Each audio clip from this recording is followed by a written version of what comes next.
Most folks in Eberron live their lives hoping to survive and protect the ones they care about the most. A few do that and more, trying to help those around them, even the ones they don't know. But only one group does all that when no one else can. The King's Citadel. The ones who do the job no one else can do. Eberron, the Shield. A star-forged aegis whose strength lies in their shield, their armor, and their will to keep the Citadel and its mission safe. Merime, the Sword. A Kalashtar bard whose dreams have grown more troubled, the sight of her future grown more dim, but whose skill in battle, wisdom in counsel, and love for her sister and the Citadel has grown even stronger. Tantan, the Brain. A dragon-marked human artificer whose jovial demeanor conceals a deep curiosity, razor-sharp intellect, and long memory, with knowledge of what he did for the last war and what he can or must do for the next one. Nisiana, the Heart. A dragon-marked halfling healer whose love for her sister is matched only by her desire to help and heal the members of the Citadel, even as the threats they face grow stronger and stranger, and even if she herself can't know where the next path might lead. Rowan, the Wild Card. A human wild magic sorcerer who's played a dangerous game for most of his life. Now he's gone all in to save his friends. But will he have the chips to pay if his bet is called?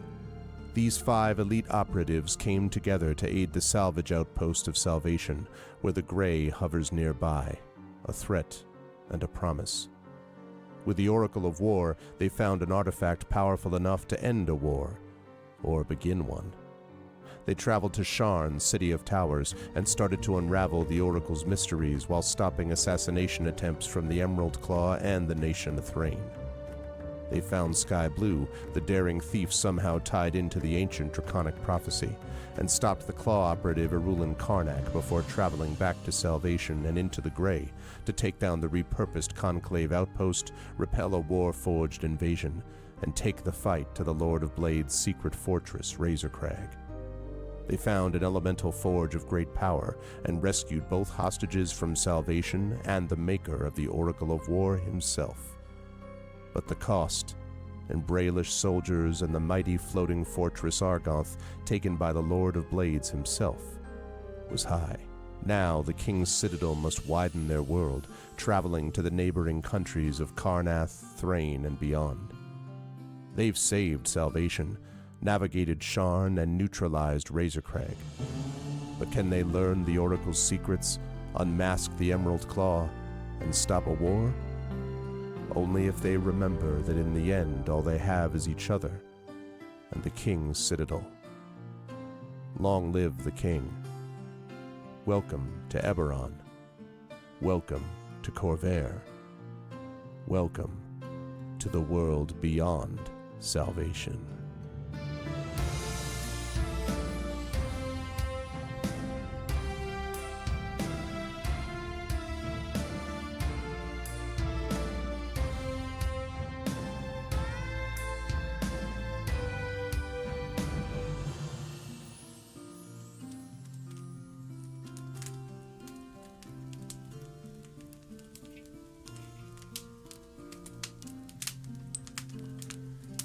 Ah, yes, and the music brings us in, as it always does, to our Eberron campaign. Welcome, everybody.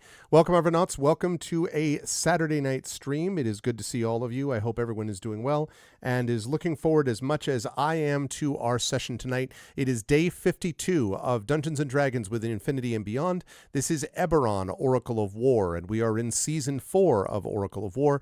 This is the first part of the Oracle of Season 4 of Oracle of War, although it is the fourth part of this adventure, of this particular part of the campaign, called My Undying Heart. And I'm very excited to see what happens and what this crew gets up to as we get started with our stream tonight. But before we go any further, just a couple of reminders about ways to support the channel.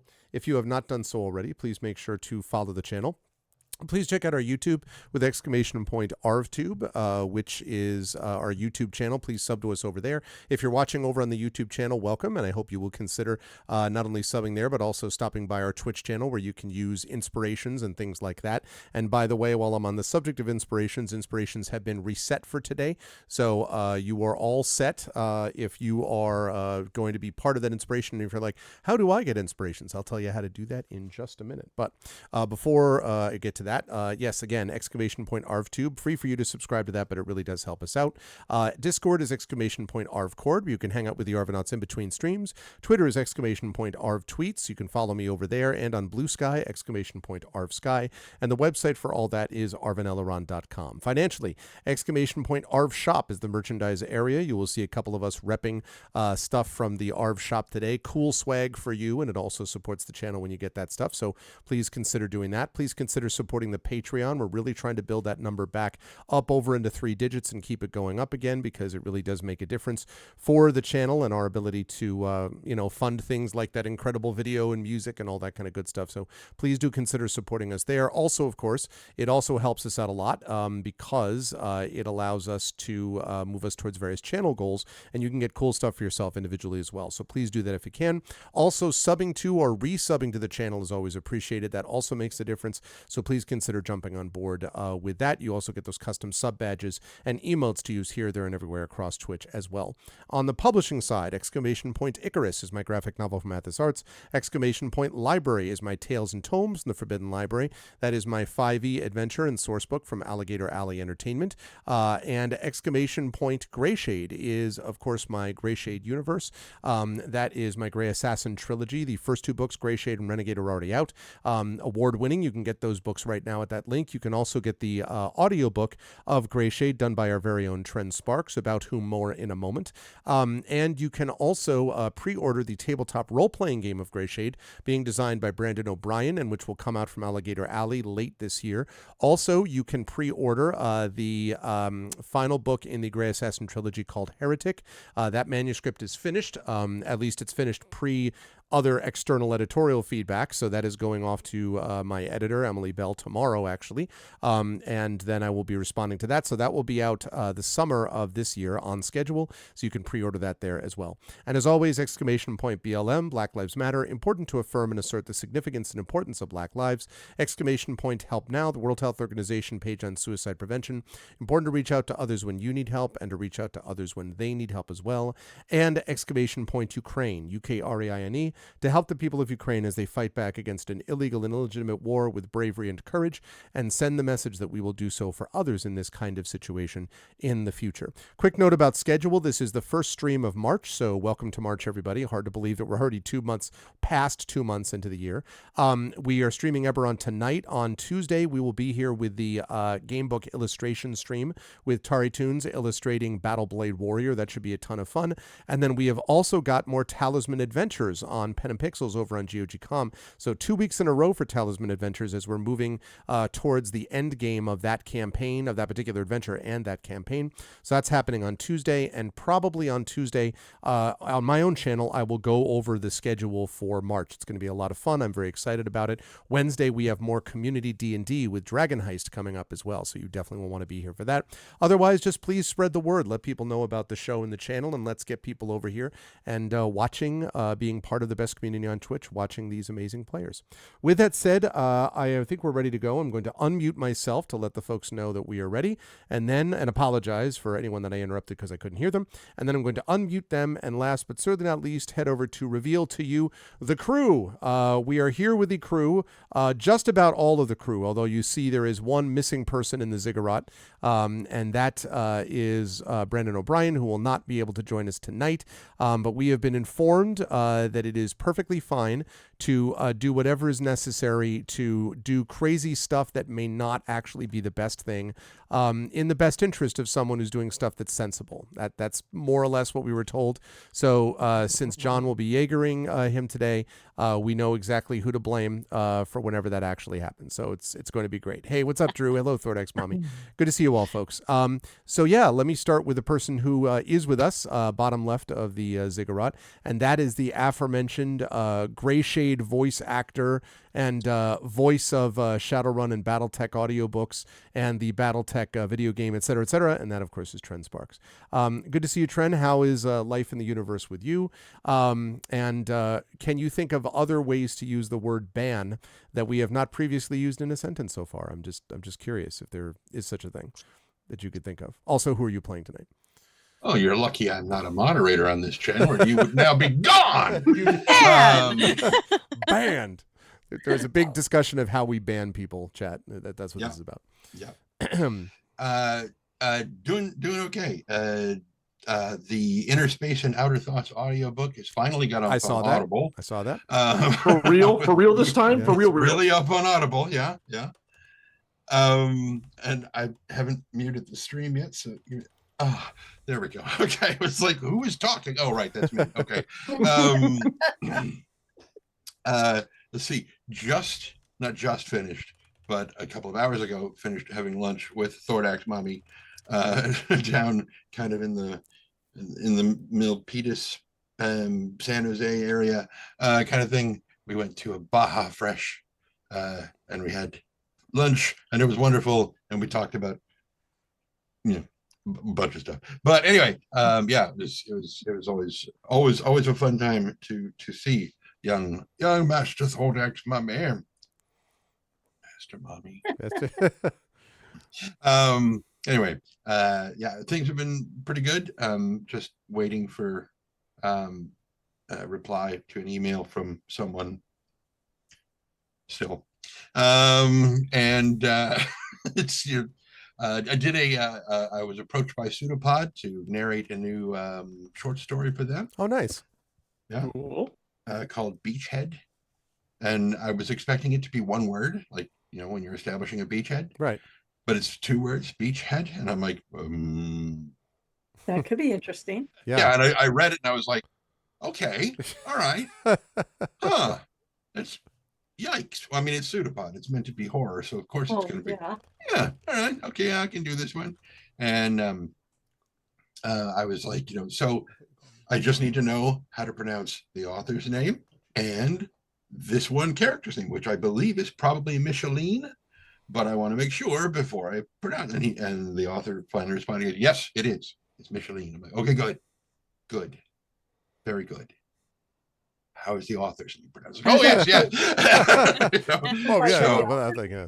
So I was going to record that last night, but I was watching episodes. I've decided to introduce my friend Lights the Fox to Babylon 5, and we have started going through season 1. And he, of course, as usual, first thing out of his mouth is, "Whoa, what is with that hair?" I'm like, okay. So those are the Centauri. Yeah, it's fine. I will be playing, finally, to get back to the point. It's fantasy. Yeah. Space fantasy. Me attention, Tagashaw de Ganeth, a battlesmith artificer, human battlesmith, dragon marked, because he's got these dragon marked tattoos all over his arms that glow whenever he does work. And he has a Meccano good boy, a steel defender named Spanner, who is just kind of standing around. Well, actually, he may be currently under our healer, I believe. Yes, after figuring out a way to get him across several pillars, not fall into lava, which would be bad for anybody, but especially really, just build a new one. Hey, what's up, live stream? Well, it is. Hey, Fox. It is a pleasure to have Tren with us as always. It is also a pleasure, of course, to have Marie Bilodeau with us, who is back from the power of hockey. So this was necessary. I don't know if you're aware of this, chat, but it's required for Canadians to every year attend a hockey game to rebuild Canadian-ness. So, if they lose it, like they have to go to hockey and just take a game in so they can then leave. So did you successfully do that, Marie? Do you feel now fully reinvested in Canada? And also, who are you playing today? Yes, and because it was a Canadian team versus Canadian team, it was Ottawa versus Toronto. That means that I'm actually exempt from next year. Oh, wow. Nice. Okay. Yeah, Okay. yeah, it's a new thing they made, you know. Okay. But yeah, no, it worked well. It was a lot of fun. It was with the Professional Women's Hockey League, Nice. which Carrie's a huge hockey fan, and I like it enough. I love live games, so I mean, there's something about the energy of a sports event, right? That's just fun. Yeah. I just cheer for everyone. Yeah. I am the most happy, cheerful person there. Everybody like, why are you cheering for the wrong team? I'm cheering for everyone. Everybody rocks. Anyways, so she really wanted to support the Women's Hockey League, because you know, cool, new, like long overdue. Right. So we went to do that and screamed, and it was a good game. Lots of good plays. Impressive shots, impressive saves mostly, but yeah, I had a great time. Decent attendance. Did you have like, was there a Oh good yeah, number it of people out? was. This was it was sold out, and it was a record breaker for the Nice. PWHL now. Oh, so we awesome. were like almost 9,000. Nice. So, and it was at the small arena in time. It wasn't in the NHL one. It was in the provincial arena. Okay. So it was in our smaller arena, but they could have sold. I think they could have filled the NHL one, to be honest. Like it was, then the crowd was into it.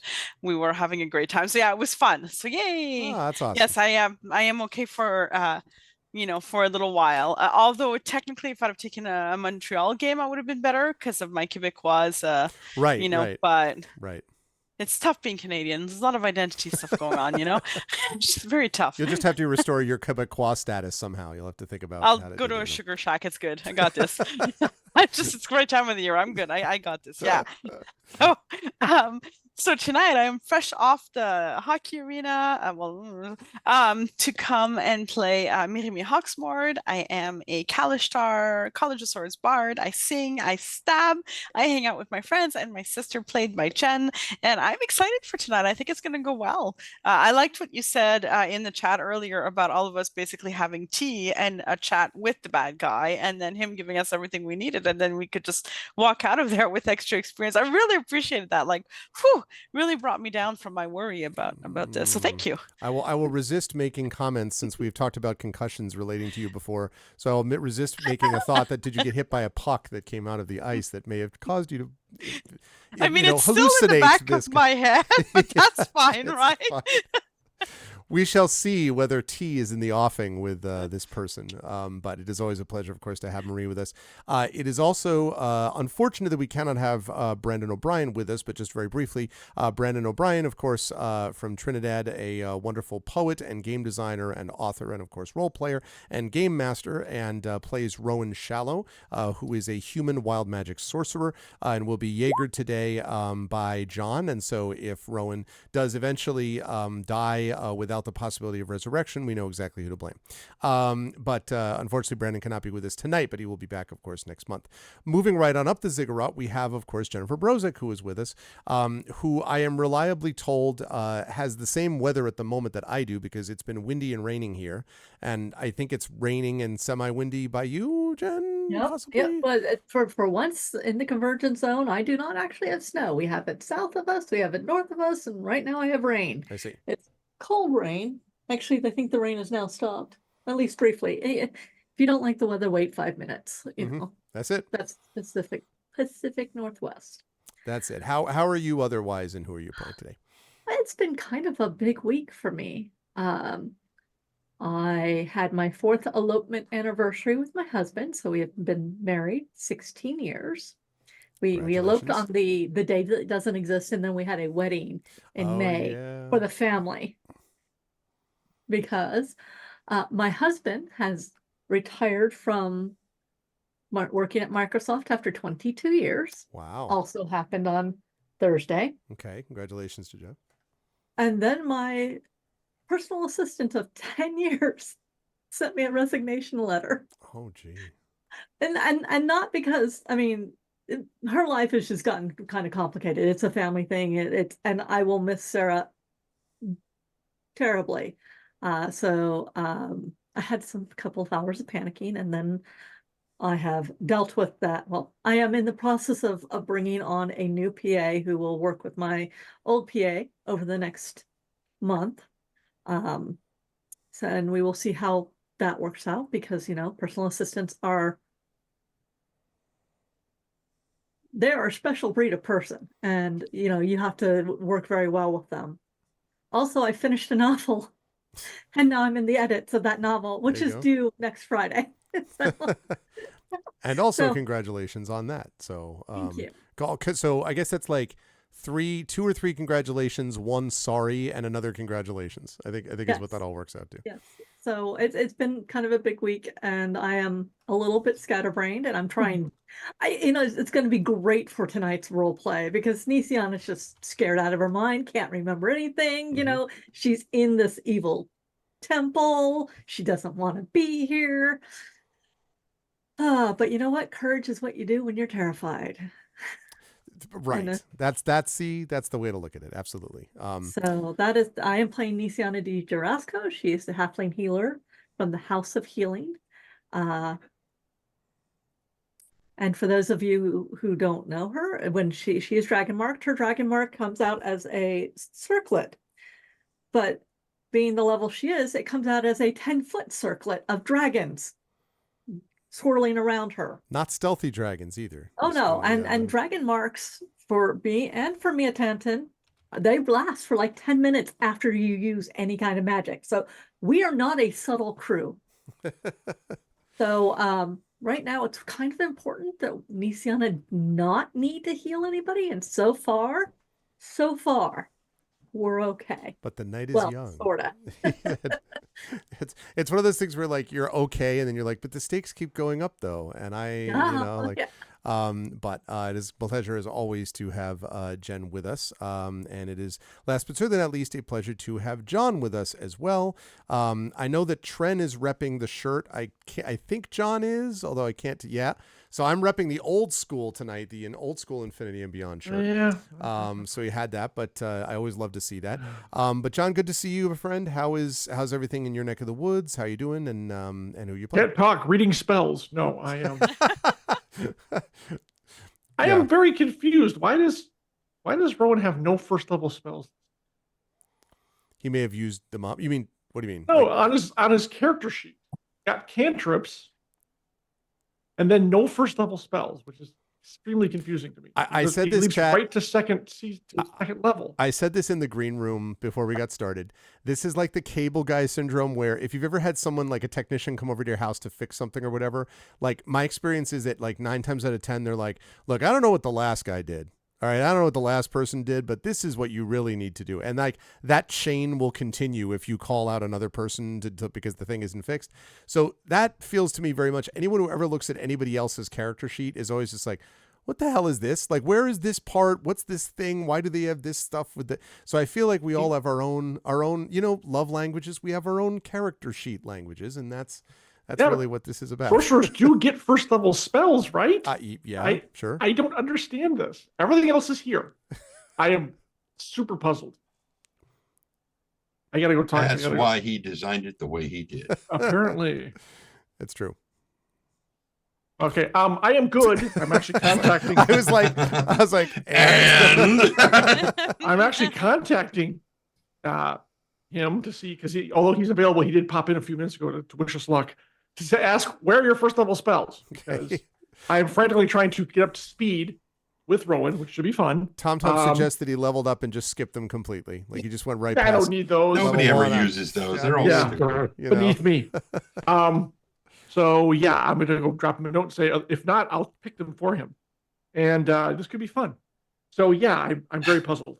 Yes, I am Jaegering Rowan. I usually play Alarian, who will still be here. Alarian, the guy who got us across the fire pits. So yeah, they're pretty proud of that. I think life is good. Life is good. We are gearing up for Adepticon in a short 2 weeks. Oh God. And well, the thing is, before that, we're actually doing what's called Kerensky Con, which is for our high-level backers of the mercenaries. So I'm actually going to be in Schaumburg for like 10 days, which is not bad. I'll get to see family there, and it'll be a good time. So, but it's a lot of work. Putting on these conventions is not an easy thing to do. Even a small one like this, Adepticon's like, it gets like 7,000 to 8,000 people, but we treat it like a convention twice its size. Right. It's all tabletop. It's all tabletop wargaming. So we do very well there. They like us, we like them. I'm looking forward to it to kick off the season, but it's just like, got to make sure everything's set and everything's there. And it's just the usual, it's logistics. Logistics, which is more than anyone really wanted to know about conventions. But there you go. But I'm very excited to be here both this week and next week. Woohoo, two sessions in a row.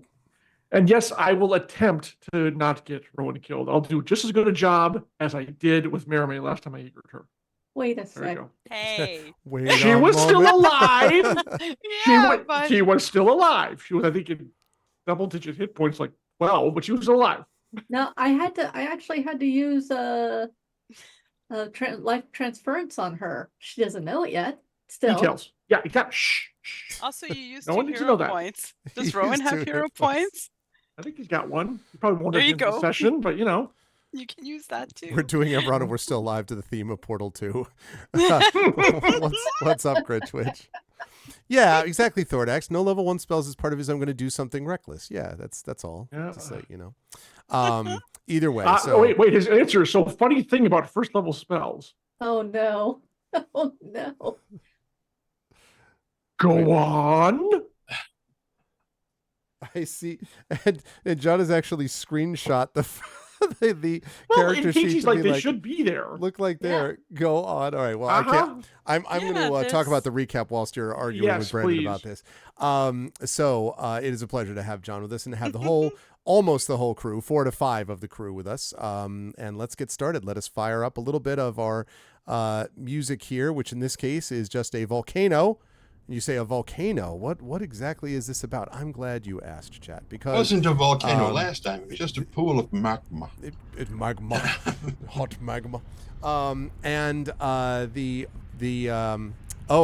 Prince Justin says that inspired by you, John, his next character for Christiana Ellis's next game will be a Warforged, but a ranger.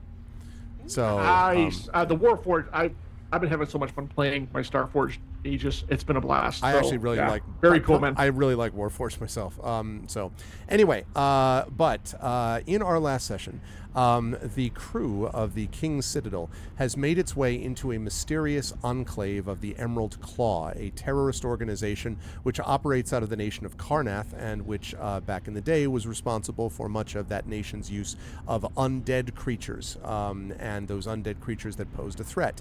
Karnath itself has been trying to make peace since that time, but the Emerald Claw continues to cause problems, and the reason that the King's Citadel has come to this particular place is in search of the Enclave's leader, a man named Widmund, under the assumption that this person will know more about the other Oracle. You know about the Oracle of War, but there was also a second Oracle that was made by the creator Solring Moranin under pressure from the Lord of Blades, called the Oracle of Bones. And with the Oracle of Bones, supposedly the Lord of Blades will be able to find an elemental forge of enormous power, enough power to be able to assemble weapons, perhaps other Warforged, and create an army to overcome all of Middle-earth. Sorry, no, not that. I saw Two Towers in concert a couple weeks ago, and it still resonates in my mind. It wasn't. Yes, you see what I did there. It wasn't. No, it's not that. But it is something which is large enough to create an army which could be enormously dangerous to the nations of Corvair. And since the nations of Corvair there's a lot of tension already, especially between certain nations within that group. As usual, the King's Citadel has been asked, please help us out. And the Institute of 12 has asked the King's Citadel to go search out this person. They were brought into the outer portion of this enclave known as the Glowbound Temple, and so far they have managed to make their way through the temple itself without warning everybody of their coming, to make their way over a group of collapsing bridges into lava below, which they managed to do for the most part without, I don't think they actually fell into the lava, so that was good work by them.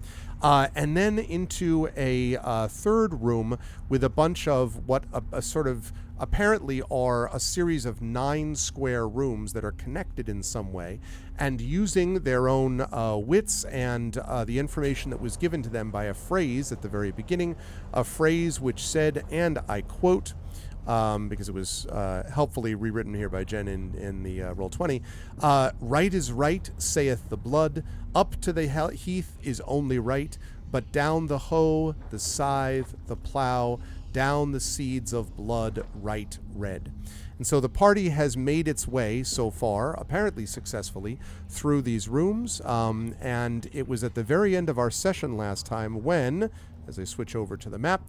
They were in this top right room that they came into the room and they were looking around, but there was a painting that they saw up at the room. And while they went over to look at this room, these paintings, Nisiana noticed the eyes of the portrait of one Colonel Widmond following her. Nisiana said, "He sees me," and that was where we brought our session to a close. And that's where we pick up today with the party inside this room and with Nisiana having just said what she said. What would the party like to do? Does he look like the gentleman that I saw in my dream? He does look like the gentleman that you saw in your dream. Okay. And Nisiana, I heard her say he sees me. Uh-huh. Yep, because you were right there. I mean, I wasn't shouting it, but I wasn't like not. It's not a huge room, so I wouldn't. I mean, unless you were like, "He sees me," like unless it's something like that, then I think it would be audible. He sees me. So I am going to step in front of my sister, like to be between her and the painting. Okay. And then I'm going to pull out my rapier. Okay. And then I'm going to say to the painting, potentially, which can or cannot hear me, I'm going to say it telepathically and by voice, just because, like, I'm going to project towards it. Mm-hmm. I don't know if that will happen, anything. That's just what she's doing. I'm going to say, stay away from my sister. And then I am going to X out the painting, like just destroy a work of possibly priceless art made by like Da Vinci. When your rapier touches the painting, there is the sound of thunder, and you are blown back into your sister. I need you to make a Constitution saving throw for me, please. Sorry, Nisiana. See, I warned you. No, I didn't. Do I need to make some sort of something? Not yet. It depends on whether on whether Merime makes this save first. And the shatter noise happened regardless. So there we go. Yeah, I should have just shattered it. It's like I was trying to be. No, but Merime using her sword also makes sense because she is like. Yep. Mm-hmm. Do you want me to do it at advantage, Greg? Is that what you said? That was not what I said. You of course are always always welcome to use a hero point, of course. I just want to make sure I hear right. You know. Right. I can't wear my hearing aids here. 12. That is a 12. That is not enough, I'm afraid. So you were blown backwards into Nisiana. So now, Nisiana, I need you to make a dexterity saving throw this time because you're trying to see if you can avoid being, Would hit that be backwards by your Spanner sister. making the dexterity check? Because I'm on Spanner's back. I mean, I have a very high dexterity, but... I think it would be you because what you're trying... Well, okay, let me put it this way. There's two... Actually, then given that, I'll give you a choice. You can try to use a dexterity saving throw to basically jump off of Spanner. Spanner's strong enough that I don't think he's going to tip backwards. But you, unless you're like, death grip around his neck, I think pretty much you would be taken aback by this. So you can try to jump off of it basically to avoid having her run into you. Or I would allow you to make a strength saving throw to stay on the back of Spanner as Spanner is sort of standing firm. Or trying to. Spanner still has spikes. I'm fitting between the spikes, so there's. Oh well, that is a yes. I'm not gripping onto. Take 3,500 points of So I am going to make a dexterity saving throw. Is what you said? Yes, saving throw. That's correct. Saving throw. Tom thinks it's a one-off effect. Certainly, you can now use your rapier safely. I'm sure that's the case. I'm gonna stab that sucker until it's stabbed good. What are we looking at? We are looking at a 12. That is not enough. Sorry, Nisiana. That means, so first of all, you, Merriman. Greg, yes. If I could do something like in character that would, knowing that I'm flying back towards Nisiana, if I could do something that would make me take more damage but her less. Not when you stepped right. Now I understand that, I assumed, but when you stepped right in front of her, it wasn't like you were like pushing back my sister to a safe distance. I mean, you just stepped right in front of them. I just reacted. No, which is totally understandable. Right. So you were going to take 5 points of damage, psychic damage, and then an additional, let's see how much when you hit the ground. 5,075. No. An additional 6, though, bludgeoning damage as you hit the ground. So that's 11 points total. and let's see this one. Sorry. So you hit the ground prone. Nisiana, you are not going to take the psychic damage, but you are going to take 4 points of damage as you hit the ground with a thud, avoiding the spikes. You'll be happy to know on his back as you fall off them. And Sister flying into you damage. And Merime, as you look back up at the painting, the cut that because I assume you did you stab it, or you were doing the Z, right? You were the M. I was gonna I was gonna exit out. You were gonna exit out. I was gonna. Okay, Yeah. so as you M it out. As you cut it down, first of all, thank you JLC for the resub. It's good to see you. I hope you're well. Thank you. 24 months of support, 2 full years of support. Nice. Thank you. And thank you to TomTom for gifting a tier 1 sub to GalaxyCraft 007, which is a great name.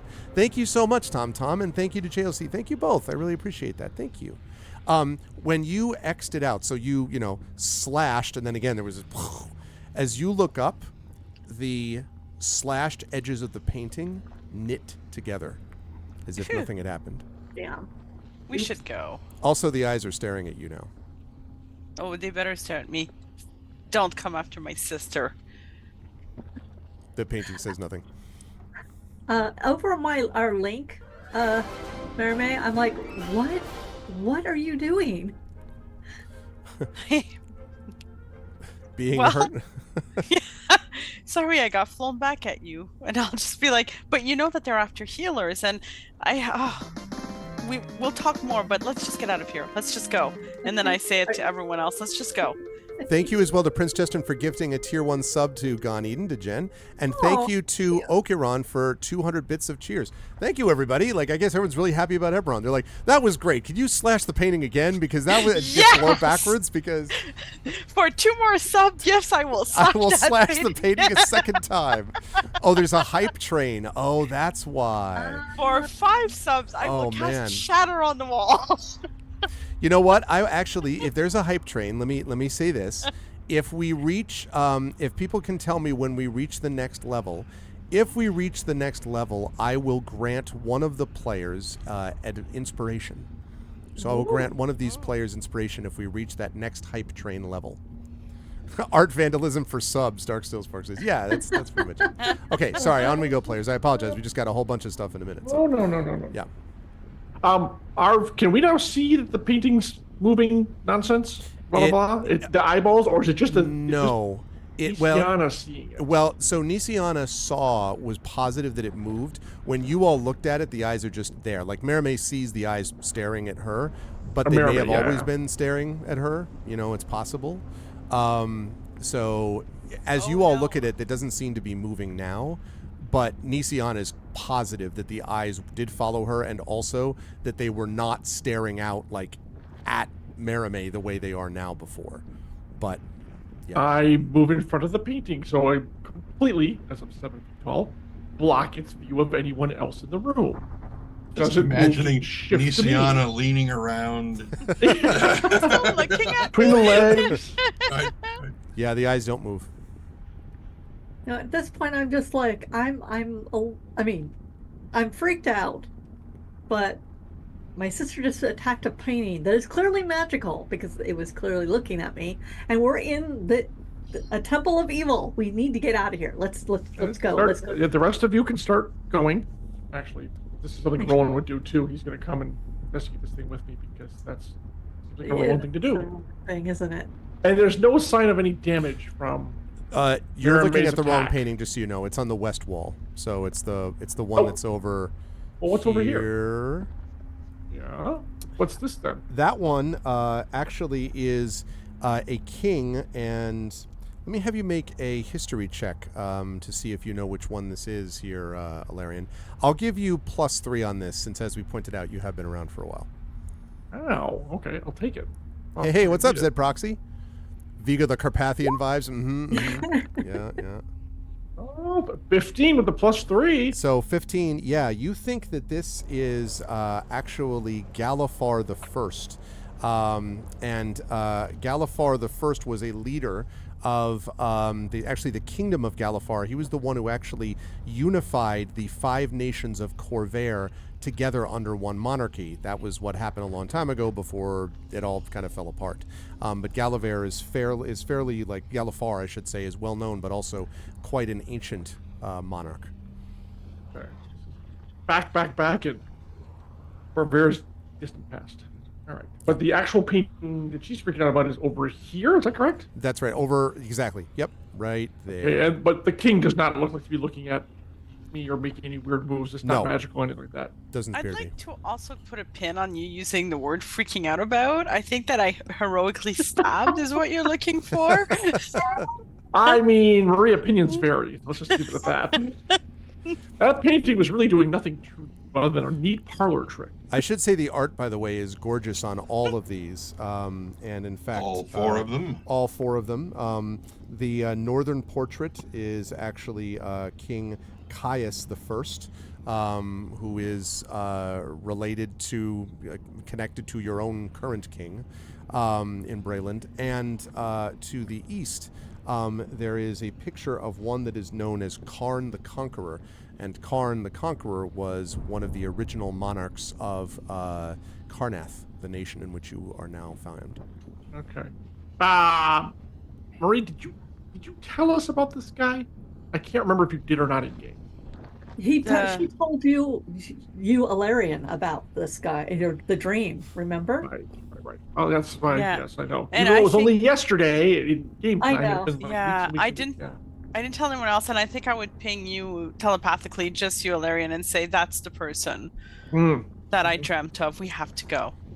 He's looking at Inisiana. So, Arv, I want to do an Arcana check on this painting. Okay, you can do that. Thanks for the hype train, everybody. Appreciate it very much. Thank you. Yes, you can actually do an Arcana check. Ride the hype train. Oh, sorry. Yes. I do get advantage on this, so it's a 17. Okay.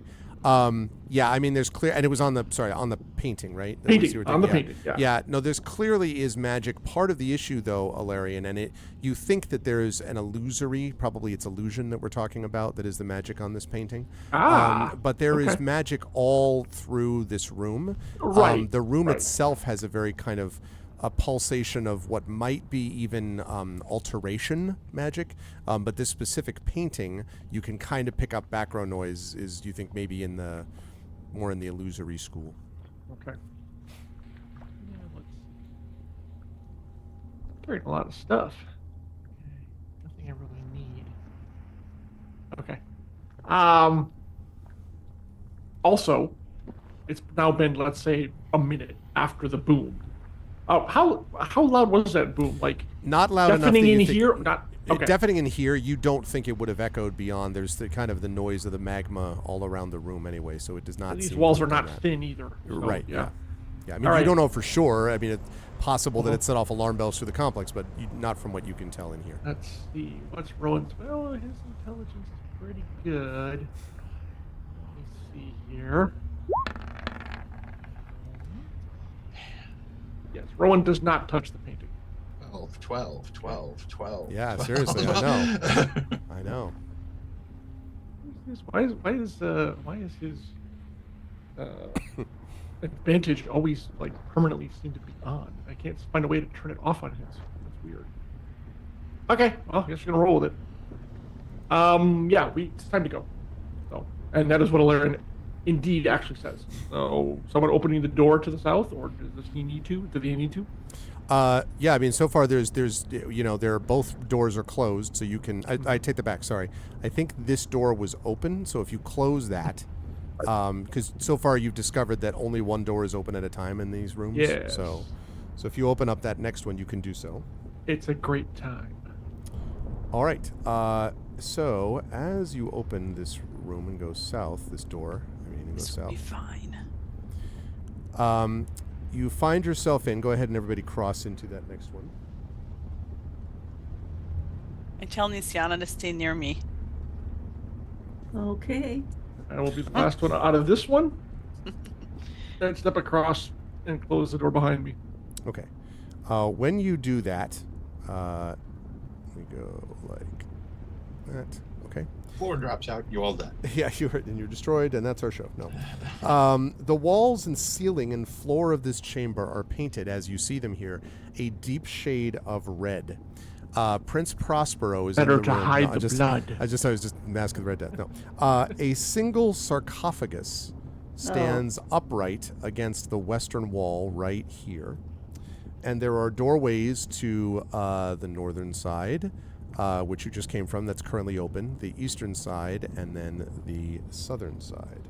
Let's just keep going. Let's keep going down. This place is full of traps. No, Rowan would point out that we actually haven't encountered one since we entered these rooms. Because Just we saying, haven't been just saying. touching stuff. That's true. Because we haven't been touching stuff. Let's keep it up. We're doing good. Well, something happened when you touched something, so let's. Yeah, don't stab go. anything. Yeah, Rowan's overall thing has been, let's get out of here. You know, That's this whole fair. time. That is fair. Yes. Yeah. That's true. This is not the time that he would go, oh, let me look into the sarcophagus. No, let's get out of here. Yeah, let's just keep going. I need Cade here, but he's not here. So yes. Because Ilarion doesn't really give a crap about these things. It's true. So, yeah, we'll keep going. So, Okay, we're so supposed to be which- down which- again, right? South? Wait. Which way are you headed, south or? Yeah. Wow, Okay. following those blue lines. All right. So you I'm glad open. they're there. You Rush open out the eastern door. Ah! this room I fell in lava. to see Oh. this. Hey, oh. Now that you mention, okay, so move your characters over, Not and I will cool, mention Greg. as you're moving them in here that the chamber's center here is taken up by a large pit of molten rock. There is a 5-foot walkway that allows movement around the circumference of the room, and there are doors to the north and the east, as I will close up. Yeah, there is only one way out. Well, technically there's two. If you can swim through lava, I suppose. Magma. Sorry, magma. Magma. True. Maybe we should just I go out. cannot do that. Just Um, go Hey, I'm game to leave. Yeah. I will open the door to here since I'm Him to be ready to see out in case he's last somebody. Okay. When you open the door to the east, you see a hallway that is opening up and leading off to kind of a... You can't quite make it out because there's... it's kind of a little bit obscured at the end, but it seems like there's a set of doors, double doors at the end of this hallway to the east, Mermaid. But it is Okay. not another square room. good. I'll relay to the others. It's a hallway. There's doors at the end. Nisiana, stay close. And then I go forward. I will follow. Okay. And the And rest? we'll move to the door. And we'll move over here. And I don't know what. He's already in there. Okay. Okay. Once again, I'll be the last one out once we get a little bit more room up there. So there we go. Okay. And once again, I will close the door behind us. Okay, and the light is closed, and I'm going to grab all of you You. and throw you headlong. you into the- No, I'm going to bring you to a new map. Actually, Yay! new map. Okay. Okay, let me get you over to this spot where I will put you all down. Probably sized wrong. I'm oh, jeez. Oh my God, he's huge. All right, just give me a second here. Let me fix this. I mean, my version of me is fine, but Yeah, no, that's too much. He's too much. Let me sum up. All right. Let's do that. Drop that like that. Let's drop spanner like that. Sorry, Trent. You were moving it as I was also sizing it. And I'm just like, so all of a sudden it's like flipping around. I'm like, God, what the hell? I was putting him next to Nisiana. She's probably riding him again. Thank you so much for the follow, Otavio. Welcome. All right. This size. There's this, and no, Ilarion, you are not as big as. Yes. You're not quite as big as that. Oh, I am, I swear. Okay, everyone. I have the power. Okay, so here we go. One second. What? Oh yeah, I don't have time. I need to set up later on. Yeah, we have a sleeping cat up here again. So, a sleeping cat that can no longer get into my under Eaves closets up here because I put cabinet locks on them. So, oh yeah, I was thinking the cat. Living the life. Because monster. Yeah, because it was I think a couple days ago. I'm up here and I can't see one of the doors and I hear. I'm like, what the hell is that? And I go over and one of my cats, who is the troublemaker cat, is like scraping repeatedly at the doors, and clearly the door is like sort of shaking, like ready to kind of like he's going to hit the handle and open. I'm like, I don't want you under the eaves of my roof. No, actually. So now I got, for $8, I got a 10-pack of zip closed cabinet doors. Like I have a baby back in the house again. So I in fact had to do that with my cats for all the bathroom cabinets, because the one that you just saw me holding, Lilu. Yeah. Oh lordy, that her and Pharaoh used to get into cabinets all the time. Right. Well, Sherbert is a very chill cat who just fought so Ganesh is like, let me teach you the ways. Like, so you'll see, we'll like go over like, let me see how to do this. And then Sherbert's like, oh, that seems interesting. Like, well, guess what? No more. Big guy. No more. So now banned. So Ganesh is sleeping off his frustration that he can't get into the doors anyway. Okay. So these are double bronze doors that you see at the end of this tunnel. And you can see here that the doors do not have the same symbols of the blood and all that stuff. They seem somewhat older, actually, but they are closed, and you haven't touched them yet, so you don't know if they're locked or alarmed or anything else. But they clearly are leading into what seems like a different part of the complex. Well, our two roguish type people.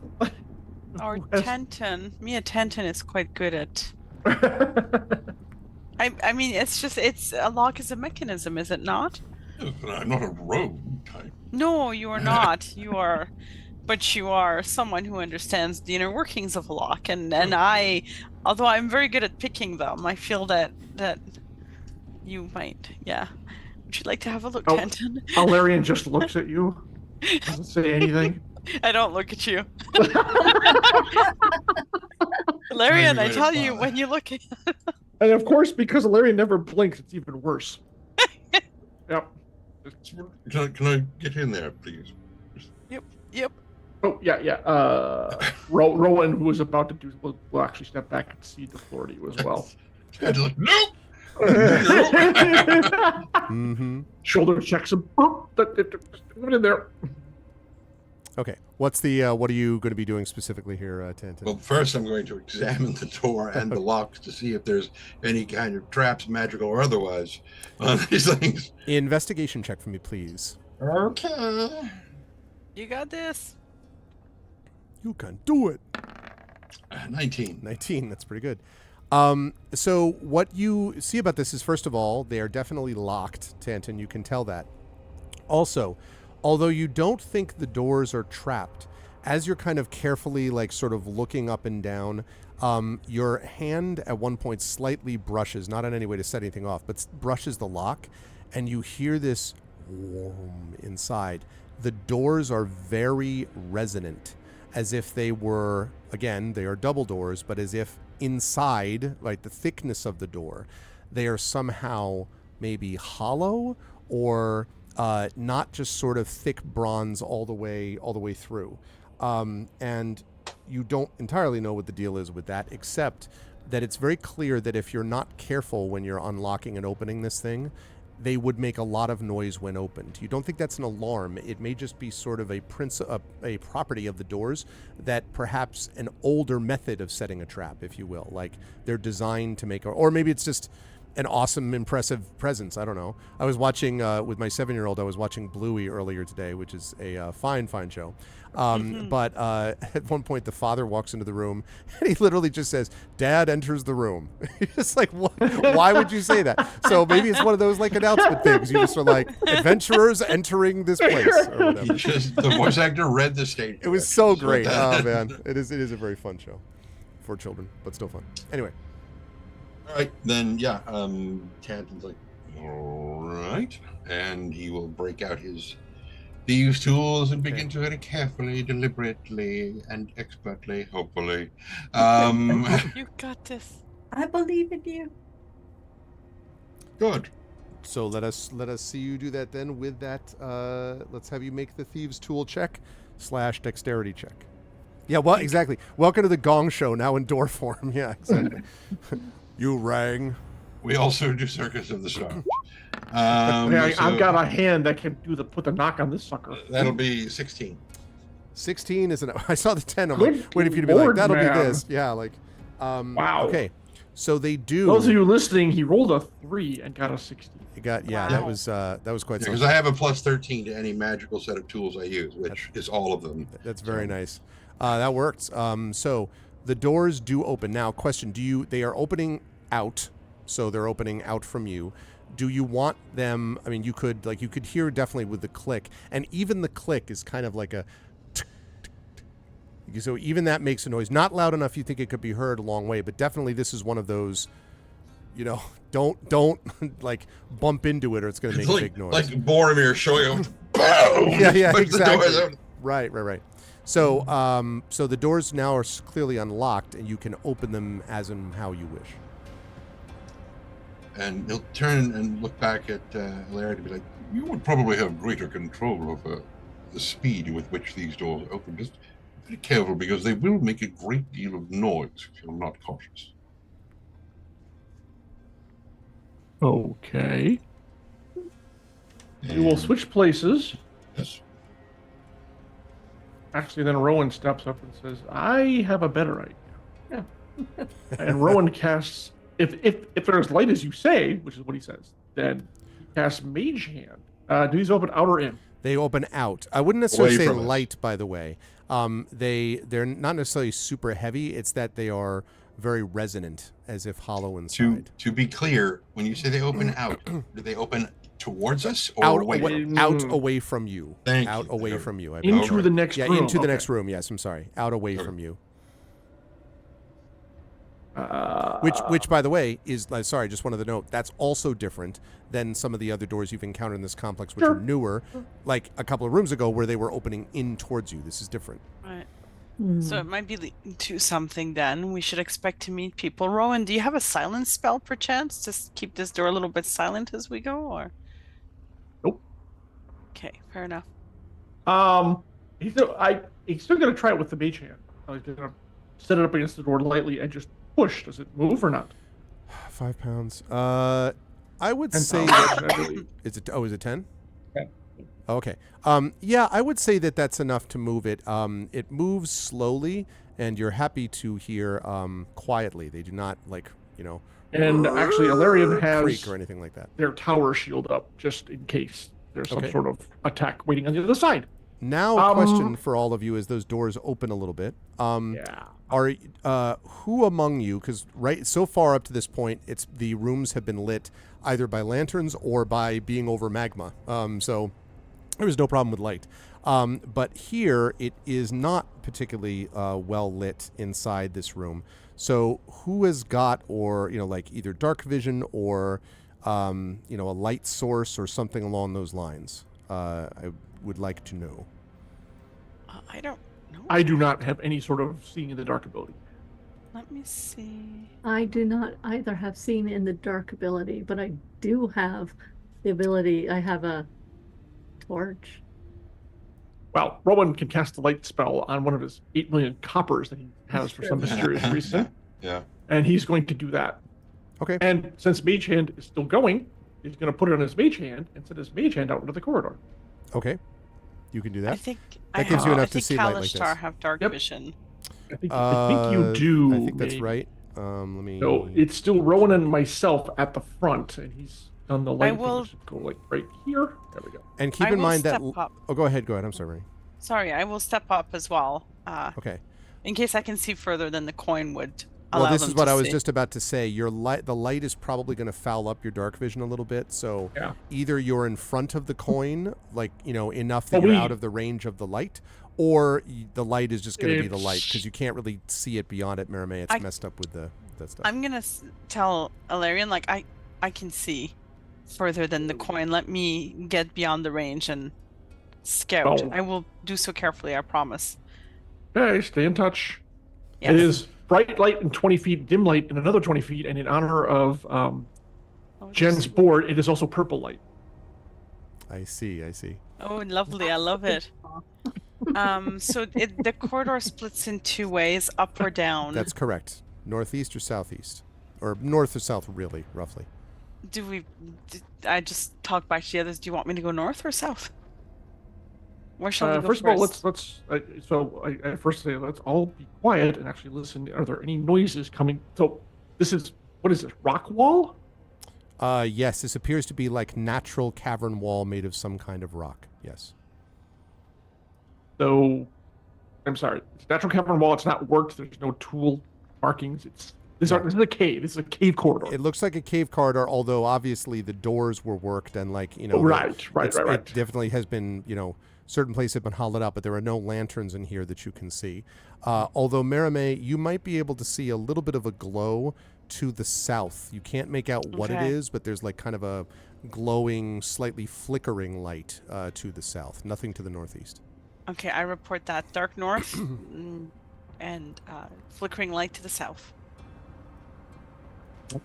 I would advise check out the north for like 40 feet.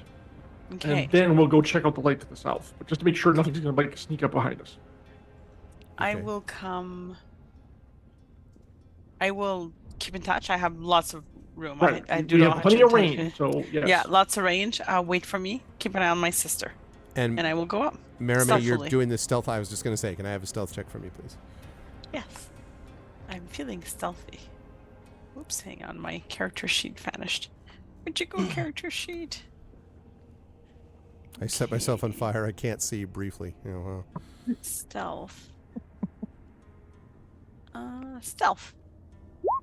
Roll well. 13. 13 is... I know. We will see what the effect is going to be. I'm not too worried in a way because we're also here as new people, right? Adherents. Well, so here's the question, because as you can see, two friends have happened to be there. So you can see that the northern passage ends at a crudely wrought iron portcullis, and there's a slimmer passageway that wends off into the darkness further north. But on either side of this portcullis are these two very familiar-looking, clearly skeletal undead warriors. One standing on this side of the portcullis, one standing on the far side of the portcullis, which is closed.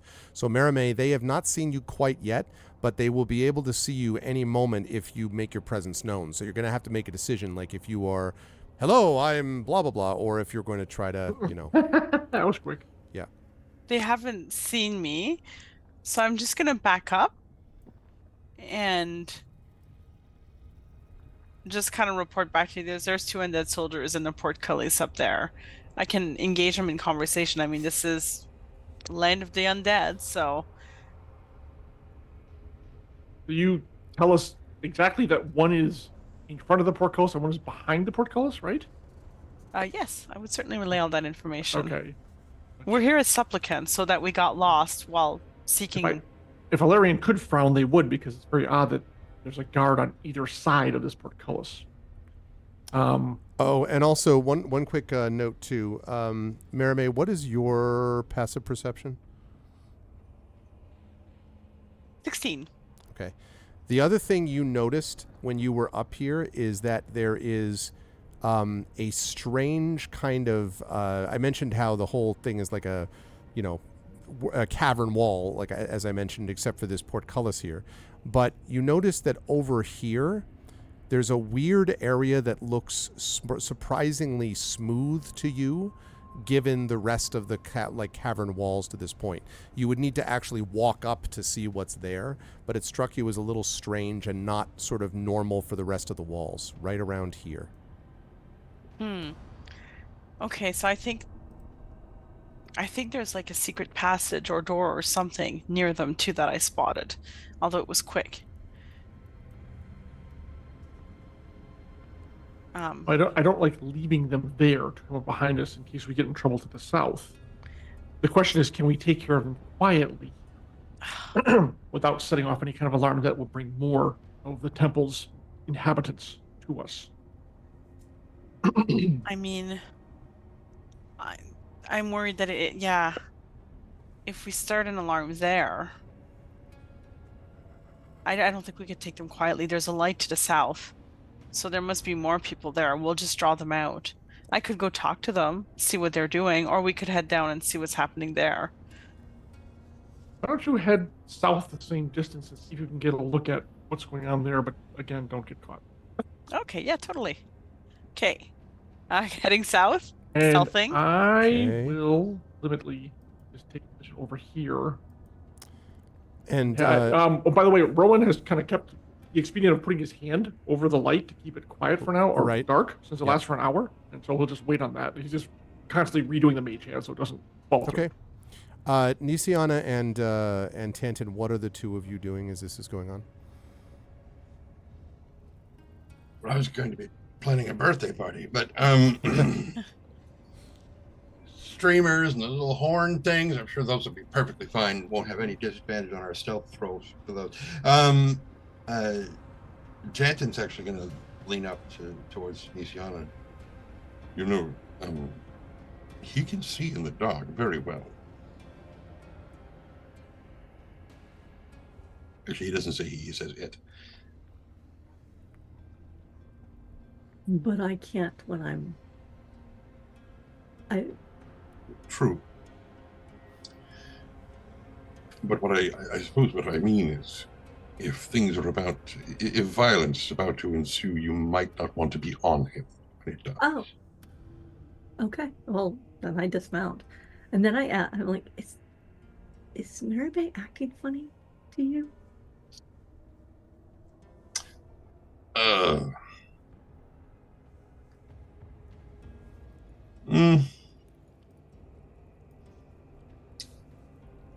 Yes and no. I mean, she does seem slightly more protective of you than perhaps she has been in the past, but given where we are...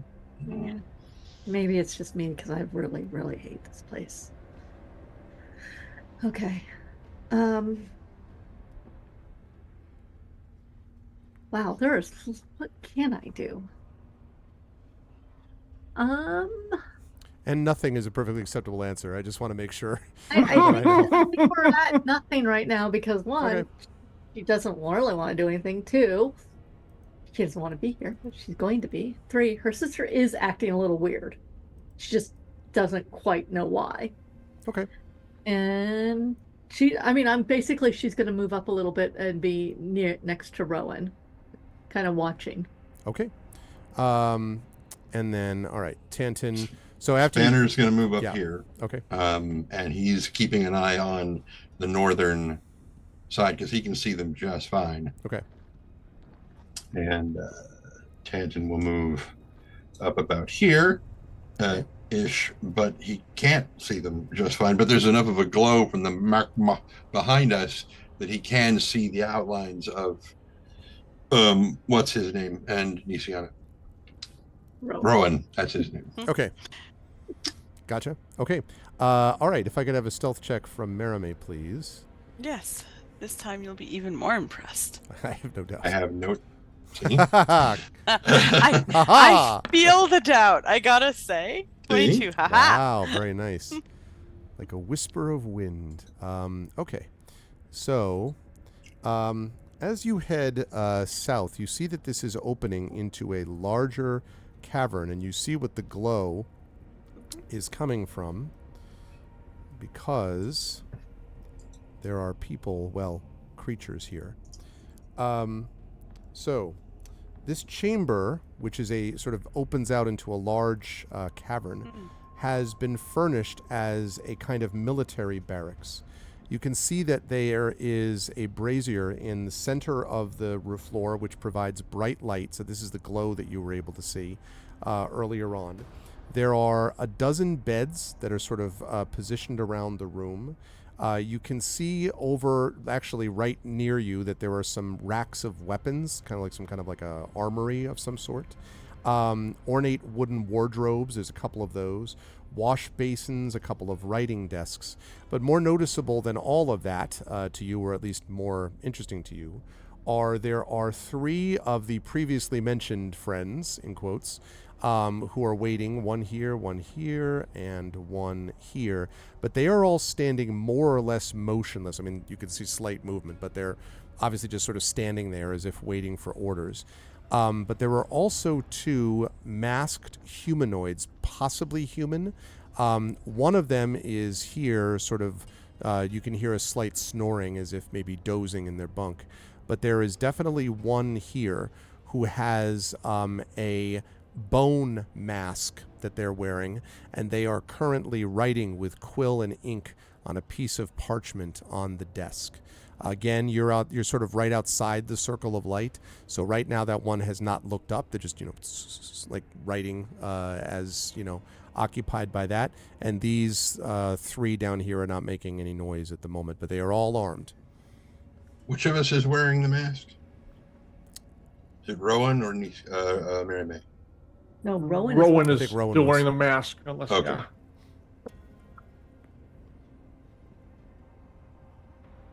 Okay, so it looks like some kind of barracks or something, eh? Huh. And they haven't seen me. We got And I don't spot anything obvious around here, right? Like I don't spot like another secret door or something, like another way, like it looks like it's a dead end. Dead end. I see what you did there. I just subscribed to your newsletter. So, yeah, you do not see anything obvious like a secret door or anything like that down here. Although you have not actively checked around the perimeter, but no, not apparently so far. Okay, I'm going to retreat unless they've seen me. They have not so far. Okay, I'm going to just walk back and just and then I'll describe telepathically so that we don't make a noise. I'll describe what I saw there. And I said, so it looks like if we want to go north through the portcullis. How do you say that in English? Portcullis. Portcullis. Or There you go. Pallius. although Sorry in French. portcullis is much more interesting, I have to say. Portcullis. Let's just go. Is if we want to go through that, it looks like we might have to fight our way, unless there's any chance that talking is possible. But there are more down there that we will have to that will come to their assistance if we attack them. But only she said, only 3 bone soldiers and 2 potential humans, and then 2 bone soldiers up there. Do we want to investigate what looks like the secret passageway? Because remember, we walked through a mirror. We might be able to walk through an illusionary wall. It looks like, okay. I can cast invisible. Yeah, the problem is things we leave behind are going to cause us trouble at some point if we run into things ahead of us. I would like to figure out a way, and Ilarion asks Marame to describe in detail what these undead soldiers look like. Perhaps with a bit more flourished than is necessary, I describe them. Their bone cages rattle with it. Okay. There's some rhyming. There's even a portion is sung, in fact. But they're very well described. I feel like you know the inner workings of their potentially missing souls by the time I'm done. Oh, there you go. Okay, so I'm trying to figure out, these aren't just your average grunty soldier, one shot, one hit soldier guards, skeleton guards, right? There's something more to them. Yes, I'm making an assumption. That's right. They look a little bit more. They look a little bit tougher, more potentially preserved. I mean, you haven't actually crossed swords with them, but they look as if they would be perhaps a little bit tougher. And the ones wearing the bone masks down in the southern room are a wild card. You haven't seen anything like that, with one exception. When you came into the temple, you may remember the person who greeted you also had one of those bone masks on. But they were not dressed like soldiers. They were dressed more like kind of a, priestess or that sort of thing. These ones are definitely soldiers. And these are 5 foot squares, right? We're doing the 5 foot dealio? Yes, 5 correct? feet, yes. Mm-hmm. Okay. So Rowan speaks up at that point and says, and the other question, so the other thing, I would assume that Valerians never faced these before, because what they're trying to do is ascertain how intelligent they might, or actually Rowan's trying to ascertain how intelligent they might be. if they are. Yeah, that would be hard to tell. If they were anything like the ones you saw at the gate, they have a certain pre-programmed, if you will, set of commands or certain things that they will understand, passphrases and so on, and not understand. You don't know that you'd be having a conversation about the about Wittgenstein and other philosophers. You doubt, but. So the question becomes: do we try that wall and see if it does anything? But at any moment, especially, risking starting a fight, or do we? Valerian says that they prefer to be the aggressor in this case rather than sparking them into moving first. And that's when Rowan says, "Well, I have a spell that I can launch from right here into this room down here, and if I hit the right spot, it would cover certainly both of the humans or the living beings, and at least 2 or 3 of the undead." And the spell he describes as synaptic static, which I'll put in chat for everyone to read. I have that one too. Yeah. Wait, how do I do this? Here we go. And it's like a fireball, but of psychic damage. 20-foot radius sphere centered on one spot. Each creature must make an intelligence saving throw. A creature with an int of 2 or lower can't be affected by the spell. Target takes 8d6 psychic damage on a failed save, or half as much on a successful one. If they fail, they have muddled thoughts for 1 minute, which I really love. They roll a d6 and subtract that number from all attack rolls and ability checks, as well as their con saving throws, to maintain concentration. The target can make an int check on the end of each of its turns and the effect on a success. So, with us perhaps launching that and then going in to take them out, the only question is, will that combat draw the other 2 from the back? Any combat's going to draw attention. Well, they are. It's what is your goal here? To not have things behind us if we run into trouble in the front. We are surrounded on all sides at all times in this place. You cannot protect your back like that. That is being aggressive in a way that it goes against our mission. I hate being here and I do not want to be here.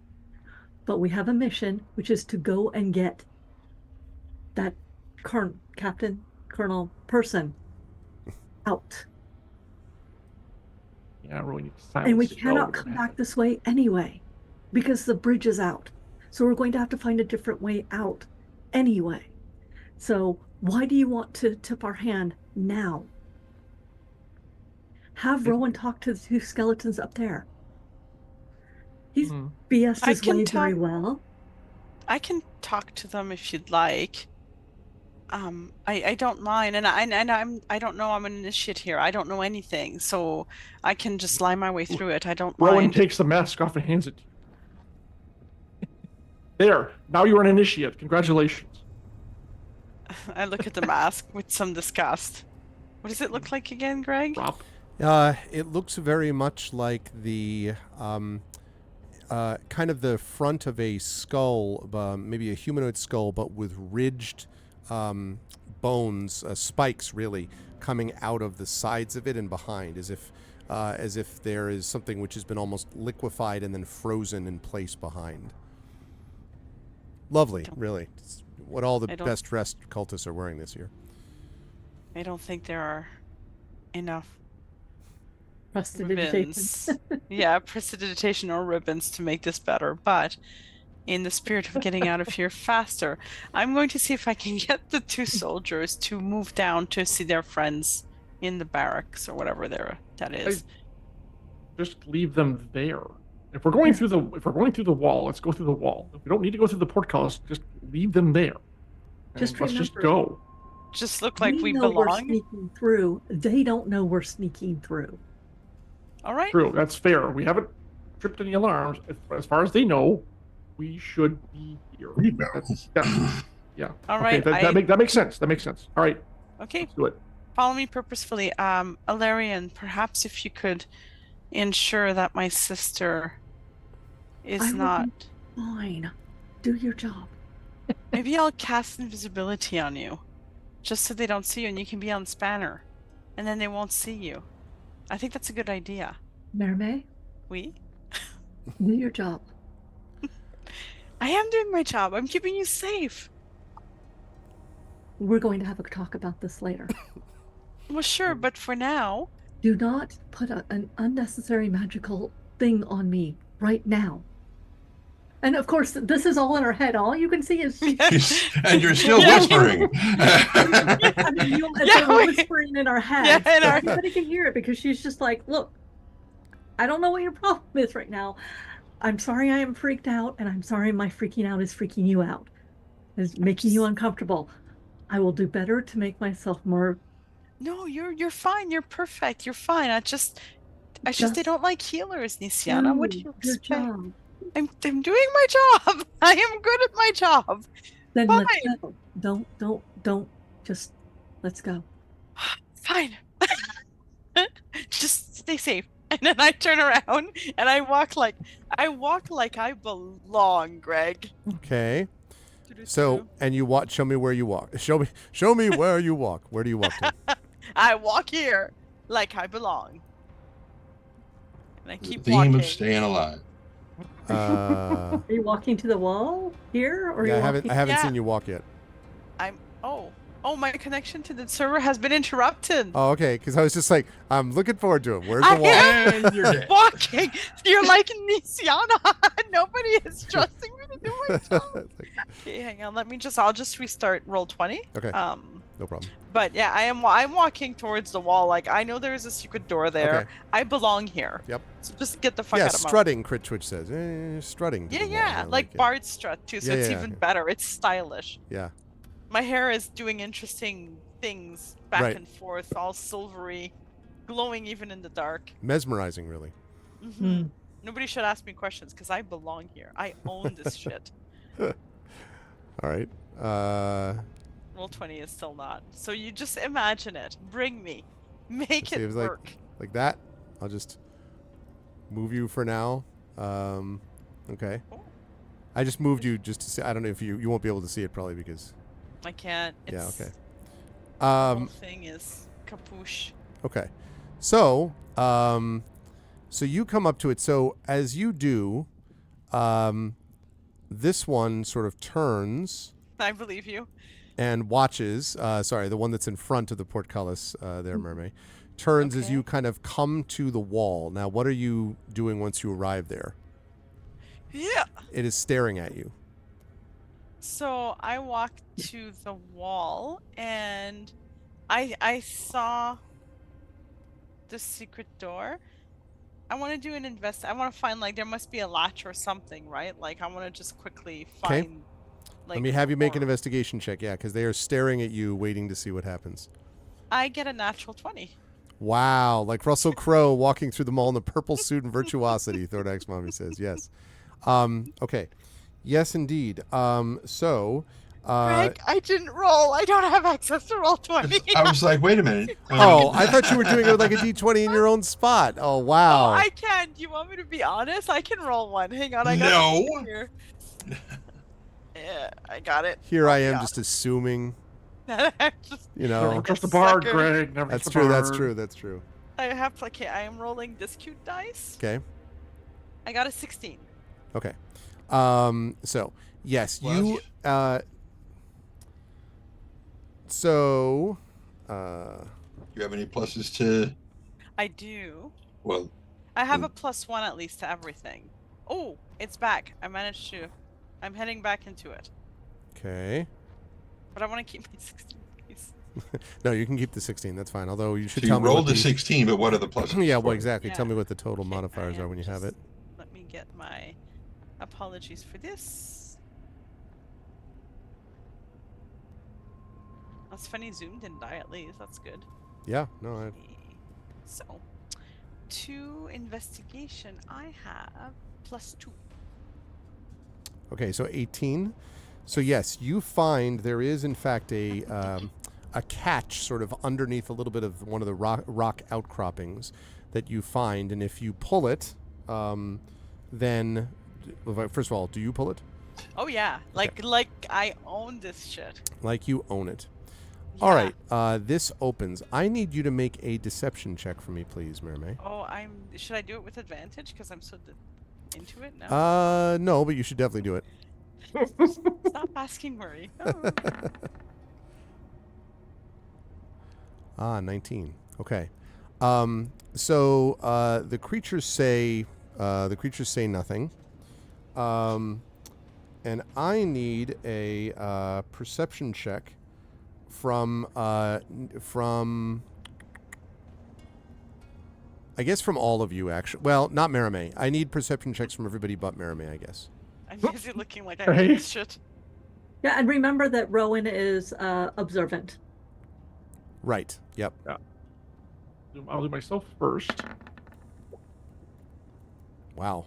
Oh, that's a natural 20, Bob. Okay. Why is it Okay. 17 on here? Okay, yep. Wow, you're All right. Rowan. Hold on. This thing like some ungodly. He says his perception's only 2. What the hell, bro? But he does get the plus still 5 higher than his judgments, though. to your passive perception and passive wisdom. It says perception. Does he get the? All right, I'm just gonna roll it. We'll find out. Okay. That was me. Wait. So that second one was Rowan. Tanta with the 8. Oh yeah. Um, Okay. And then not my name, but it's 17, I guess, for Rowan. I'm a little confused. It says it just as a 2. If he gets the plus 5 for passive, it'd be a 22. I'm not sure how that works. Okay. Well, all right, and then Spanner has a 17. Are we looking at Tanton? Correct. Okay.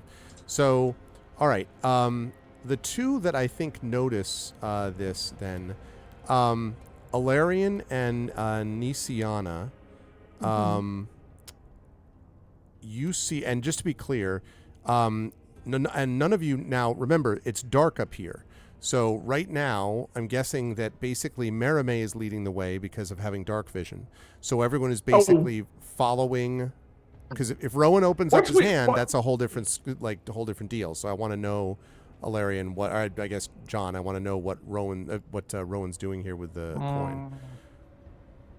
And there may be consequences either way, so I'm not trying to... Yeah, we would have had the conversation that it's only one of us seeing is a bad thing, so I think Alarian and Rowan probably would have gone for, we like the light on. And I'm pretty sure Tanton would probably agree with us on that. Because having only one person see is bad. We're effectively blind.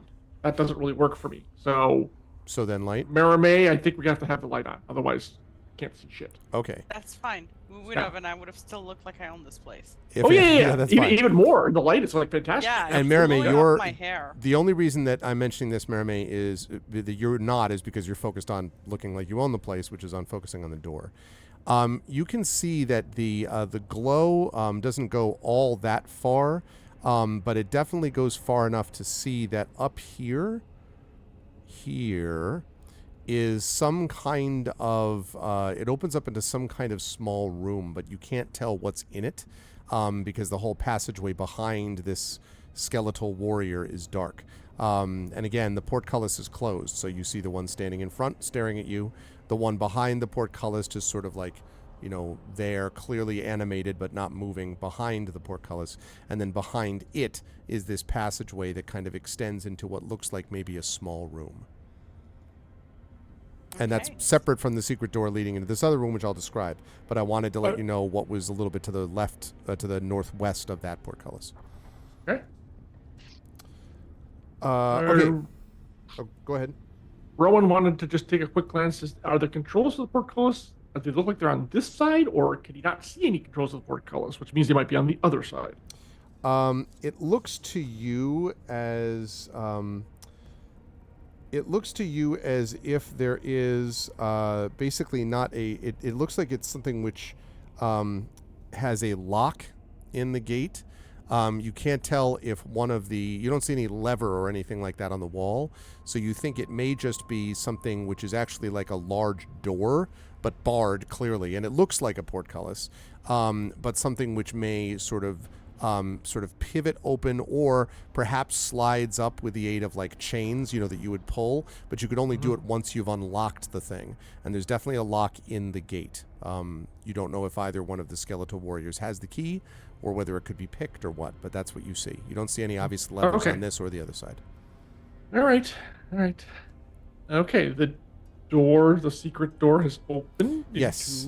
And the secret door has opened, and it opens into an area which actually is itself lit with flickering torches. And let me show you a little bit what that looks like.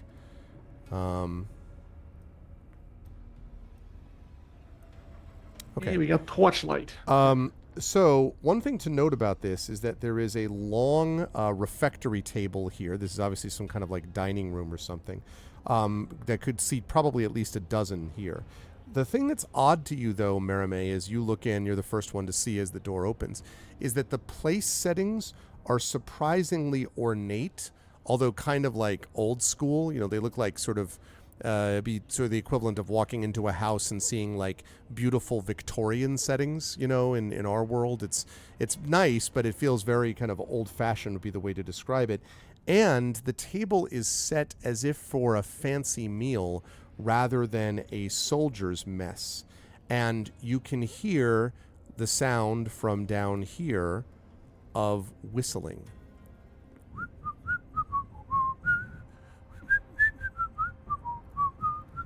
Actually echoing through the halls.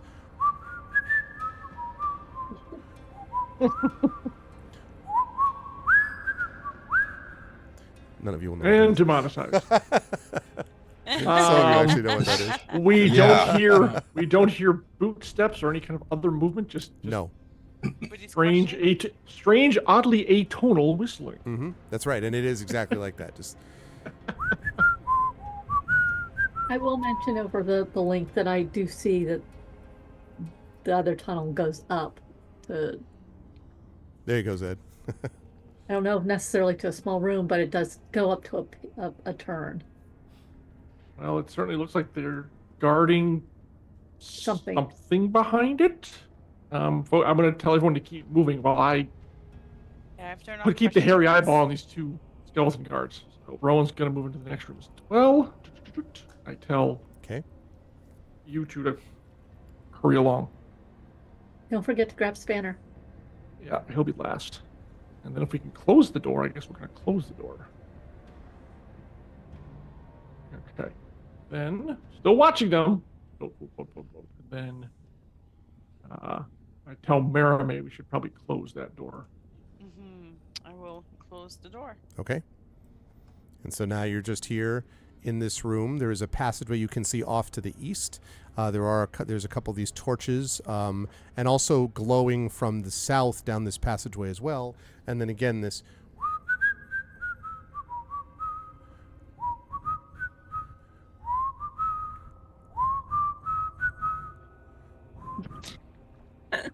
Imagine that the echoing makes it difficult to determine, but does it sound like the whistling is moving, that it's changing locations, that it's getting closer or farther away? Slightly, but not walking towards you necessarily. But it does seem like whatever it is, whoever's making the sound is moving around within that room, yes. I mean, Rowan's checking out the things to the, like right where you're standing, against the wall. What are those? Those are a set of chests that they're not like, you know, they look basically just like storage chests. You can open them if you wish, Rowan, but they're closed at the moment. I think it's mage handed. Yes, because it doesn't look like they're not treasure. It's not trapped. It looks like it's barely. You doubt it. It's an opening. Yeah. Open one. You see folded tablecloths inside these and placemats, and again, they're very like surprisingly clean and well folded, and any kind of sigil on them or sign or no, just red. Just very nice. Just very nice. Okay. Like nice. And nothing on the plates or the dishes. No property of the Emerald Claw. Nothing like that. Does not, you know, Emerald Claw 35. No, doesn't appear that for 20 years of dedicated service. Are they linen, cotton, or silk? They are linen. Linens. And he will go and check out these two as well, just kind of flipping them up. And he'll set them back down, by the way, so it doesn't look anyone here. In here, you find stacked up plates. Okay. Let me guess, the next one's going to be silverware. Yes, but very well organized in specific, organizers, Is it real silver? Basically. No, but it looks as if they might be some kind of like, there's some kind of metal, and they've been polished. Lead pewter, so delicious. Actually, I am good. So there's 2 ways out of here, to the south and to the east, right? Yes. Is that right? Yeah. Whistling's coming from the south.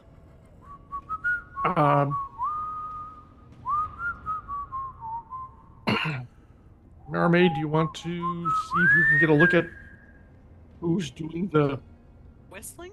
Yeah. Certainly, I would love to. It's a painting that's just whistling in there. I'm gonna stab It's it. actually just the wind whistling through walls, like. Okay. Incredible.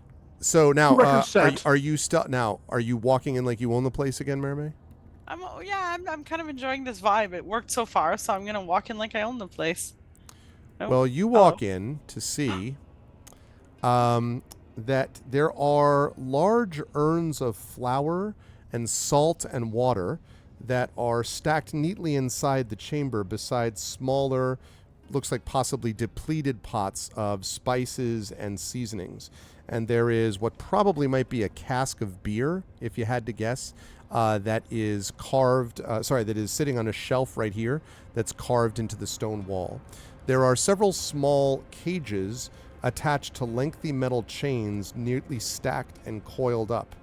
And at the south of the room, there's a long wooden table beneath which are 2 large wooden basins.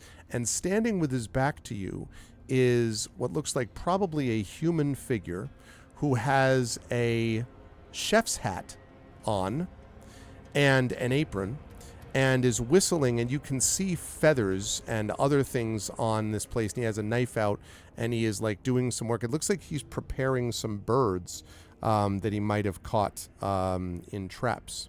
And he is whistling merrily, so much so that he probably wouldn't have been able to hear you come anyway. So come into the room. So I'll just talk back and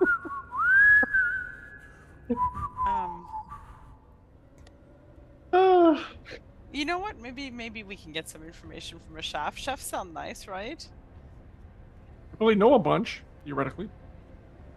Depends on if they're cannibals or not, you know. Am I getting cannibal vibes, Greg? I mean, from the back of this person, they're certainly whistling more nicely than a cannibal. Oh. I'm like, how does a cannibal whistle? With lips that are not his own. So I'll just speak. Preparations are coming along well, I see. And he's and he turns around, and you see what appears to be a kind of a human of middle years, human male apparently, and he has on his apron he has what looks like maybe like flour, and you can see that he has a bowl that had some kind of like breading, maybe that he was going to put this on, and indeed it looks like he's been preparing some birds. He's been slicing the breasts of these creatures, and then sort of it looks like breading them, and he has a couple of those cages open. And he turns around and he has kind of, sort of grayish white hair. And when he sees you, sorry, I didn't see you there. Yes, welcome. I'm afraid you're a little early for dinner, though. We're still in the midst of preparing. I've had to make sure that it's been a little bit crazy around here, you can imagine. So I'm afraid I can't give you any new morsels right now. No, I mean, I was drawn by your by the music. Now, Greg, as a bard, do I have insight into what he was whistling, perhaps which region he comes from, or Manhattan? No, I'm sorry. I was. What is this Source Manhattan? of the shittiest Just clam kidding. chowder. Make a How can I? Make a music check. Yeah, make a music check. No, actually, you know what? Yeah, make a performance check for me. Oh. I find it unmitigated audacity that you would wow. presume Wow. that she would, very nice 20, Wow. natural 20 there. Natural 20. That she would have any concept of what it's like to deal with somebody who works with flour and bread ever. Mm-hmm. It's fair enough. What is this flower you speak When of? you say flour, yeah.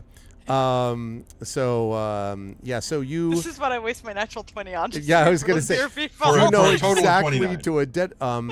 So yeah, actually, Maramay, you do think that you may have heard some of these songs. They are essentially many of them. I mean, he's been singing a whole bunch of different ones, but they seem to be largely theatrical songs, songs that you would have heard in the theater, probably musical theater. And you would have seen stuff like this probably in Sharn. Presumably, they would also have this in the capital cities of Karnath, and maybe not. You don't know if the Emerald Claw like hangs out singing, but in any case, it certainly doesn't fit with the necromantic tone of the rest of this place because all of this stuff are basically show tunes. So that's basically it. Your whistling actually drew me. I'm new here, but you're a fan of theater, eh? Well, I recognize some of that. Just a little bit. I mean, I've seen a few things. That there's a new showing of one. I can't wait to see it. It's actually in the it's called Skeletons, and there's so many good. I'm really excited for the pieces that'll be there. I hope. Have you seen Skeletons? It's not gone on tour yet, but it's making all the rounds in. Well, I heard that it started in Off Sharn, and so I don't know whether you found anything like that. I haven't yet, but I'm really, really hoping to catch one. I heard that they might be performing it here, or near here. In this complex, like a tour? No, really? That's amazing.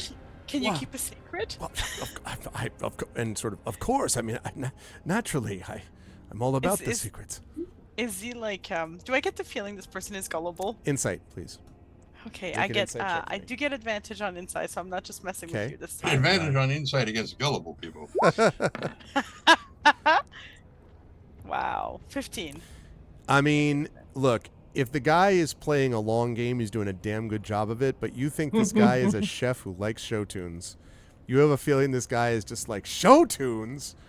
Awesome. I love a parade. Like, you think he's ready to hold forth. I'm feeling good about pretending like I own this place, so I'm going to continue on this particular deception thing. Okay. I'm supposed to meet with Widmund. And he gets very serious. Oh, yeah, well, Widmund is.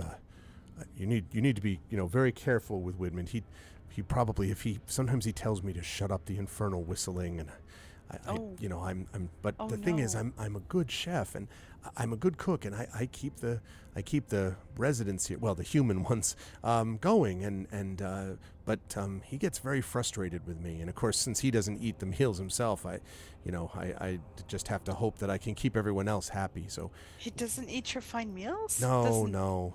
I don't know what he does. I never see him eat, but I'm sure it's fine. It just. And he just sort of as he sort of trails off, he kind of he sort of hums this as you sort of are listening, you think you hear something like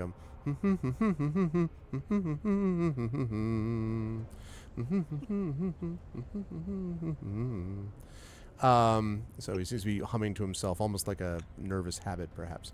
I did not kill Rowan, Light and Passion. Rowan is being Jaegered by Alarian today because Brandon cannot join us. And has not taken even 1 point of damage, I'd like to point out. Not yet. The night is young, let me play the music. Mostly because right now I'm saying let's try not to actually start random fights. Right? Anything but random, thank you very much. Okay, let's not try and start deliberate fights. By the way, I have sideways hail here, so if I go, it's weather. Okay. I'll bet I know where your side quest is. Isiana, make a saving throw. Oh, the hail! No, I'm just kidding. That's what else? Like I was really hoping to talk. One of the reasons. Kind of looks at you.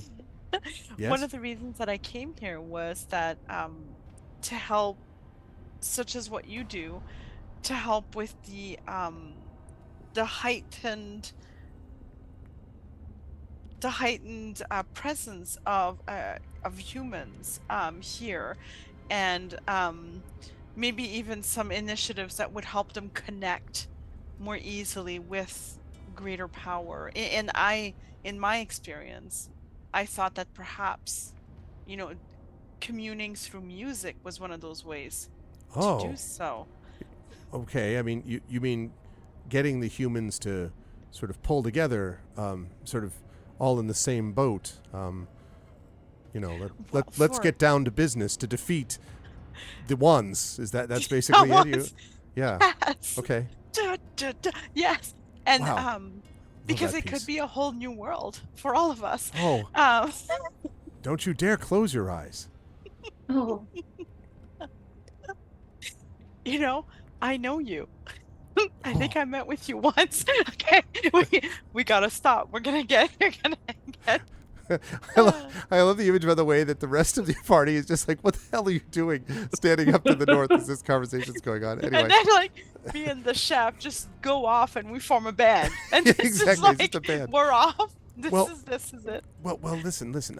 I mean, but if you're gonna do this, I mean, the thing is, the boss gets mad when people disturb him, and I don't, you just have to be careful. I mean, okay.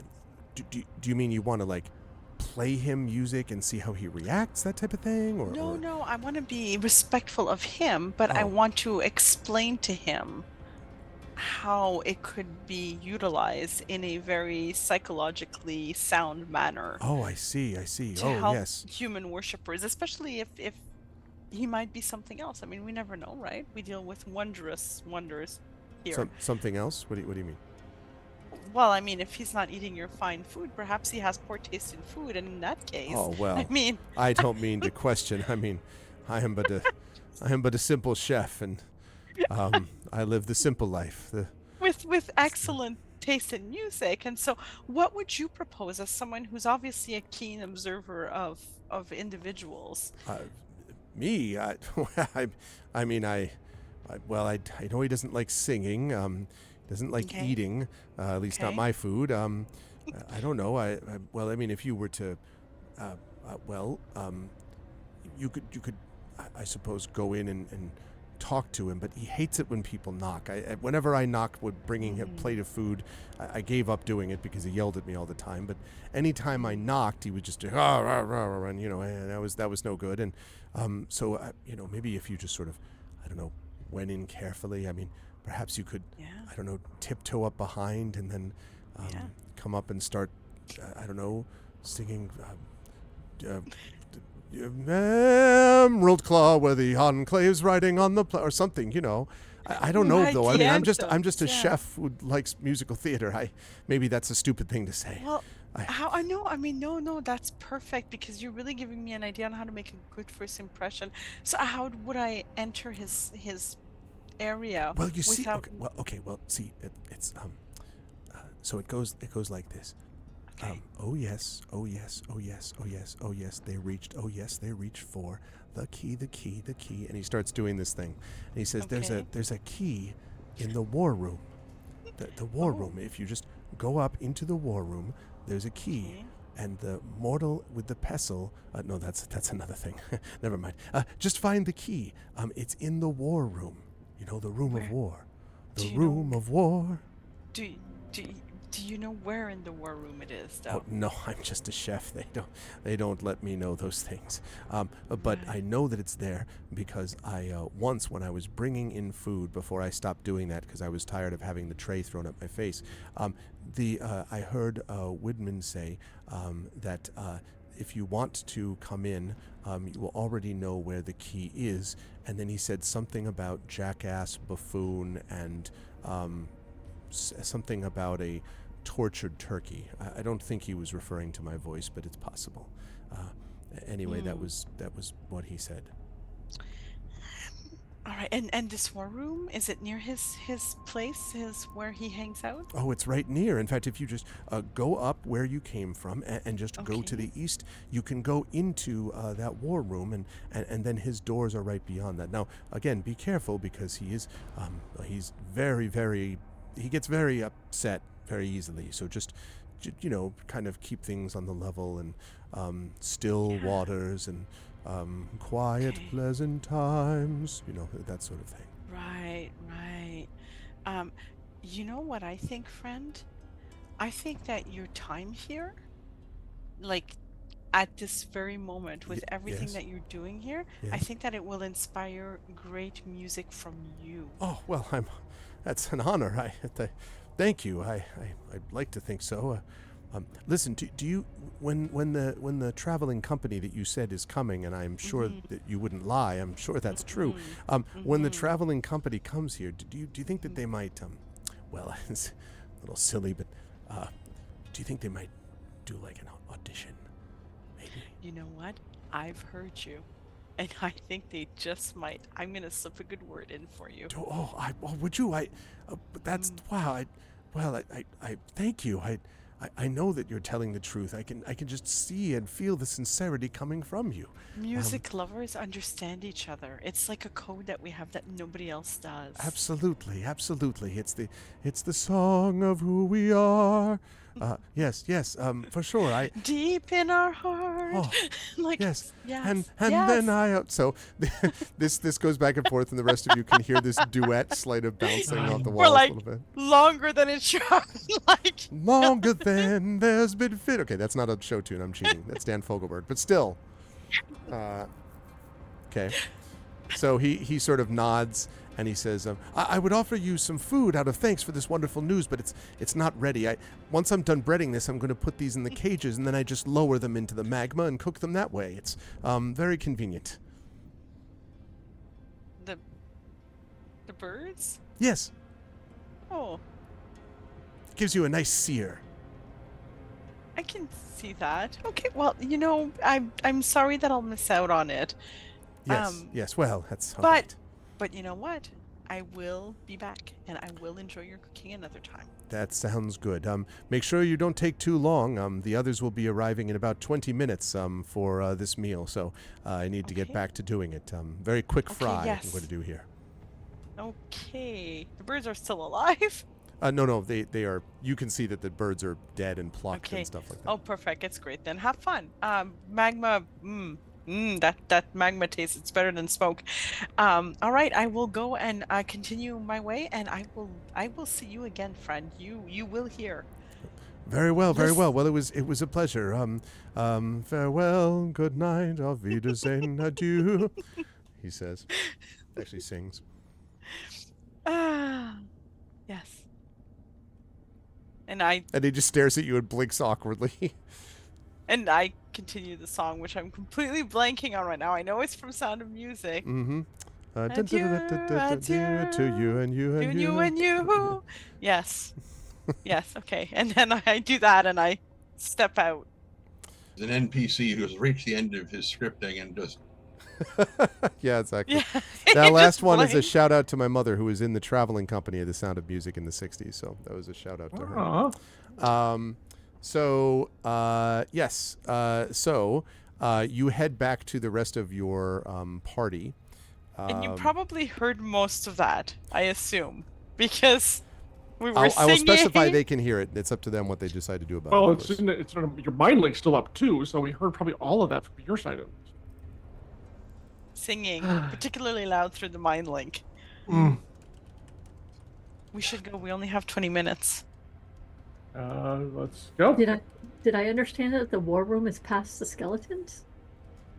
no, he's sent to the east. Yeah, so we have to Oh, go up here, I think, right? Where That would be the case, yes. Yeah.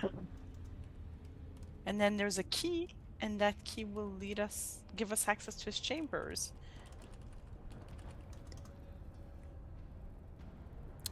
Double check the Zoom message that I just posted to everybody, and let me know if that's all good. That is silly. Okay. Well, okay. God, don't ban me. Singing wasn't that bad. From the south, you hear da da da da da. Start snapping. You're saying Edelweiss. I could have done that one. That's true. How many languages does this guy speak? Polyglot chef. There you go. So, and in here, I should point out that I want to double check. There is. I take that back. There is actually a little bit of light coming from this room as well, with torches. and is kind of an oddly shaped room if you were going to go in this way. It's the key of C flat. Cute. Okay. So, when you enter this room, you can see that there are, when you step into it, you can see that the circular chamber's walls, both inner and outer, because this looks like basically a circle. Like you'll have to see it's like a path that leads around a central kind of pillar, are covered in newspaper clippings and shreds of paper with indecipherable symbols and even small portraits. And there are desks of varying sizes arrayed throughout the space, their surfaces layered in stacks of papers and books and scrolls. And in fact, I believe I have... We found their printing division. I believe I have... I believe I have a picture of this. Just a second. Are they making the Eberron cookbook? Okay. Okay. Copy that. Let's go. 100 ways to prepare your sacrifices for maximum. Yeah, sacrifices for dummies. Healer on the half shell. Yeah. Okay, let's see. Let's put that. Barbecued barbarian. Delicious. Yep. All right. I think it's there. No. There we go. They were thinking about calling it barbecue, but then they were like, we can call it barbecue, but now Barbecue. There outstanding. You go. Okay, I'm going to put this up on the excuse me, I'm going to put this up on stream here. So everyone can take a look. At just a second. Oh. At almost this.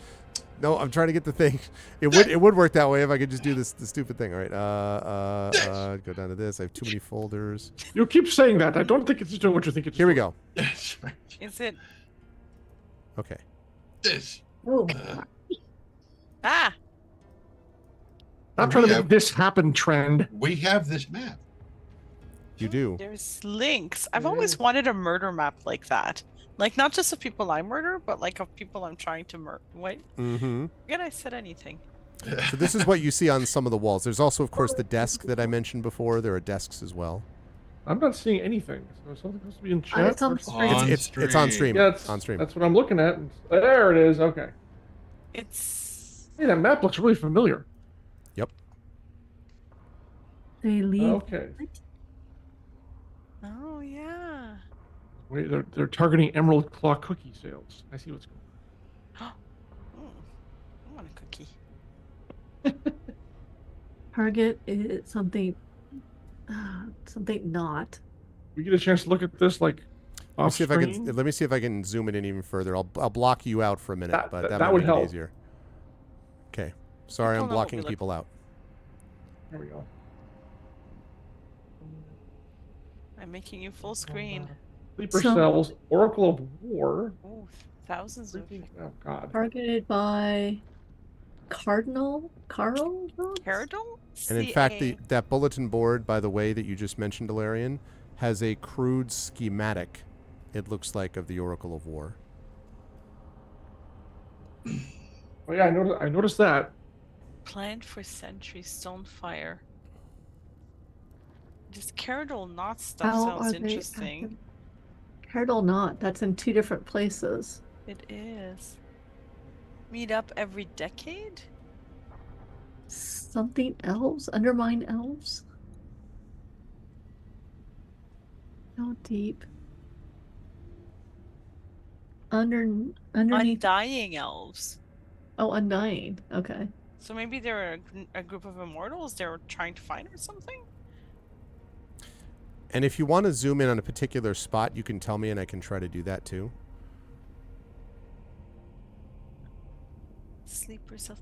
Yeah, the bottom. I'd be curious to see the bottom there. How deep Metrol, Like, which one? Like, the creeping knave area. okay. Yeah. If you guys don't mind. Oh. What? Is it? Tanton is obsessively focused on that map, and Okay. like his fingers are Yeah. running across Metrol, and like tracing the streets. What is it? They leave ROS. Wait, Roths? Roses. They leave roses? Yes, and speaking of that, because you're noticing that, Nisiana, on one of the desks, there is a vase with 3 white roses. Question, does anyone have the White Rose Legacy event? Hold on. Let me look and see. Legacy. I'm looking too. No, we have there's no White Rose. Nope. That is not in our list. I got nothing. Yeah. Okay. Yeah, I don't see it either. Okay, so that's the Cardinal Knot section. This is what looks like it says Stonefire. I'll zoom in a little further.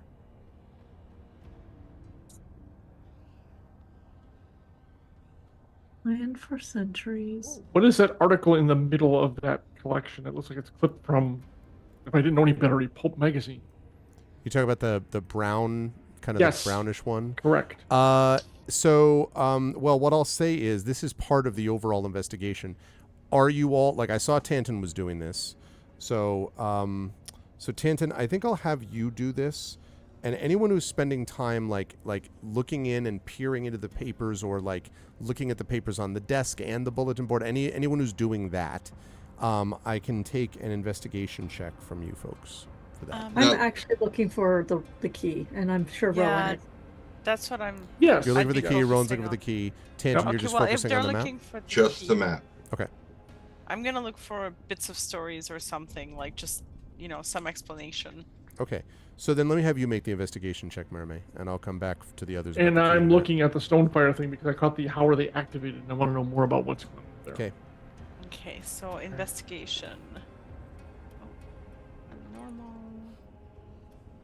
Investigation. I get a +1 to that because of my jack of all trades. I just don't know how to put it on. So it's a 13. Okay. So couple of things that are significant about this, and actually you don't even need to make a look because you're staring at this map, Tanton, so I'll come back to you. You have a specific thing I'll tell you about in a second, and we'll talk about the key when I'm done with all this. So first of all, from the areas that you are looking at, Merime, and the different things that you see, it looks like the Emerald Claw is tracking 2 undying paladins known as the Cardinal Knot. That's this thing that was right here. And the Claw, apparently, according to these notes, seems to think that the romantically linked pair has been on Corvair for centuries, meeting every few years. Each paladin of the knot leaves roses where their partner may find them as a sign of their love. And so at first you're not sure what the hell is the point of all that, because like why would anybody, who cares? Like why is that something that they care about? Except then, Merime, as you're looking, you can see this thing about Stonefire. And Alarian, this is something that you were talking about having an interest in. What did you roll, by the way, Alarian? If you 14. Okay, yeah. So, Alarian, as you look up on this, it sounds like from their notes here that Stonefire is the code name for the knots, the Cardinal Knots, secret operation to steal the Oracle of War. And the Claw believes that they have a network of sleeper agents hidden across Corvair. This is the 2 undead paladins are moving to do this as well. Yeah. Okay. And they are the ones who have the sleeper agents. Yes, according to the Claw. Just so there's that. Tanton, as you look at this thing down here, and again, I'm sorry, chat, that I'm like blocking everything, but I wanted to make it big enough that people could actually see it.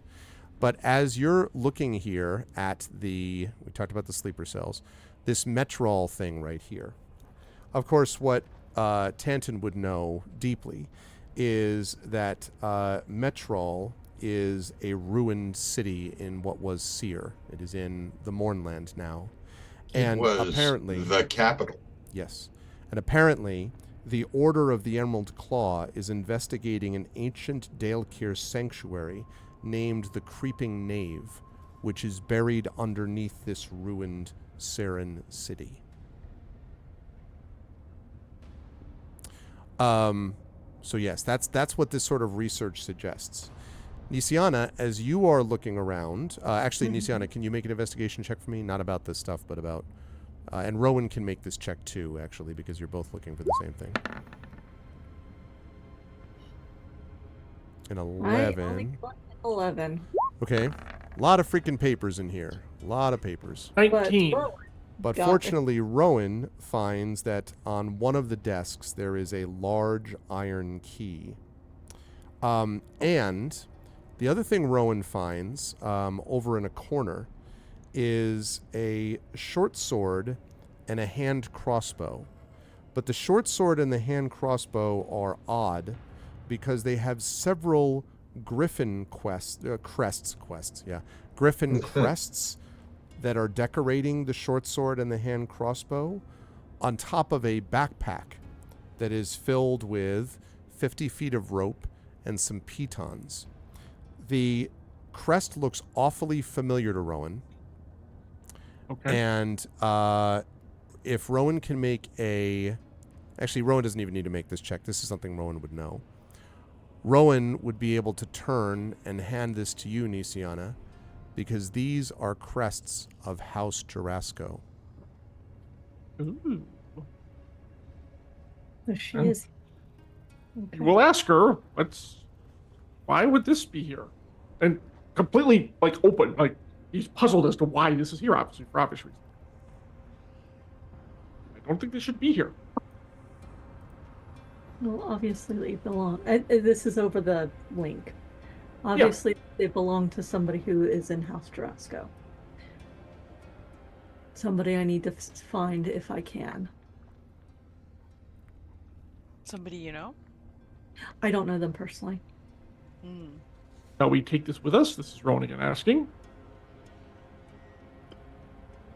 Yes, we should take this with us. Either she is a captive or she is turned. If she is not captive and is turned, she cannot be allowed to.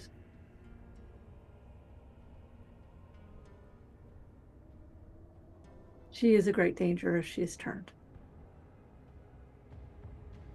All right. I mean, if her stuff is here, she might be in the chambers. Or she might be in a jail somewhere. Yeah, she came here undercover. Okay. I guess that was your meeting with your auntie. We talked about many things, and yes, this is one of them. Well, I wasn't sure we would find sign of her, but now that we have.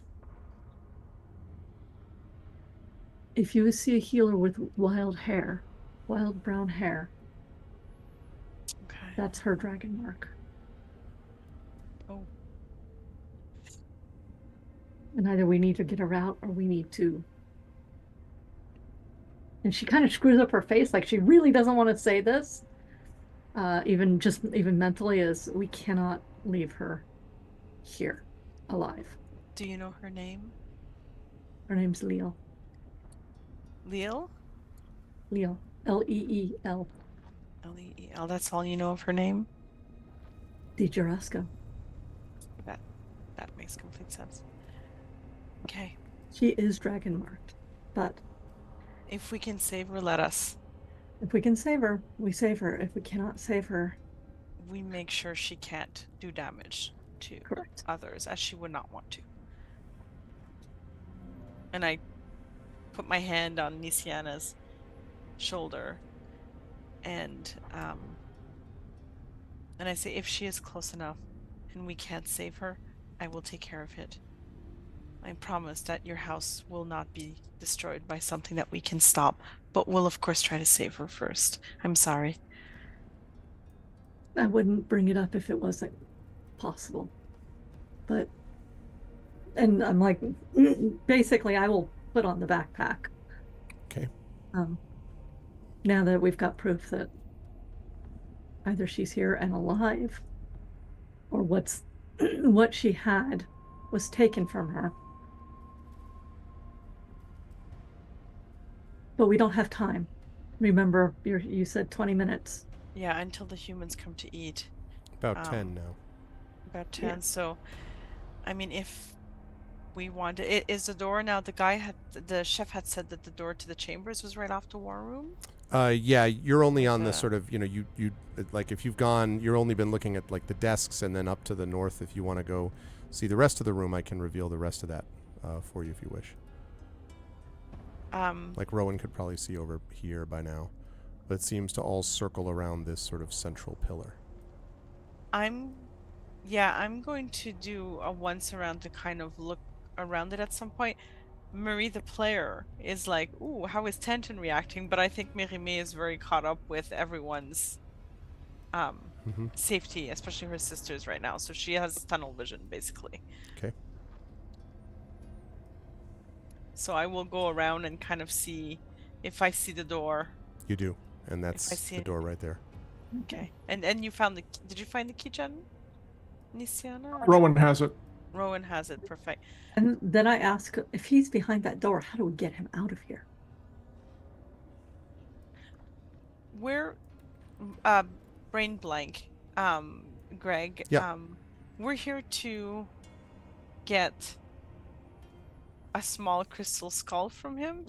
My notes suck? No, Help. you were trying to get him because he Right. has this information. Although it is said that he also has this crystal skull, and that's an artifact that could be of some use as well.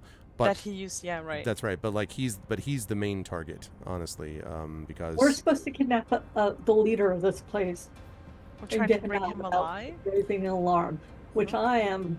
Good night, JLC. Thank you again so much for the sub. It's good to see you as always. We're very much at the get 'em Ray plan right now. So, and we're about to go through the door of the getting part of the get 'em Ray. But while we're Get her having right. a little conversation, I'm going to go back That's to your Mia, plan. Get her. yeah, and say, Mia Tanton, we've got to go.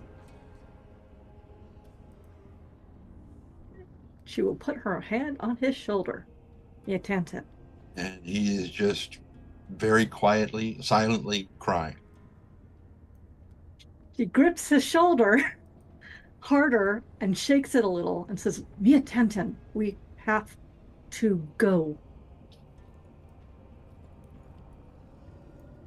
And he starts to pick up the map to take it with him. She puts her hand down. She's like, no. Not primary. You have a good memory. If we can get out of here without an alarm, that's what we do.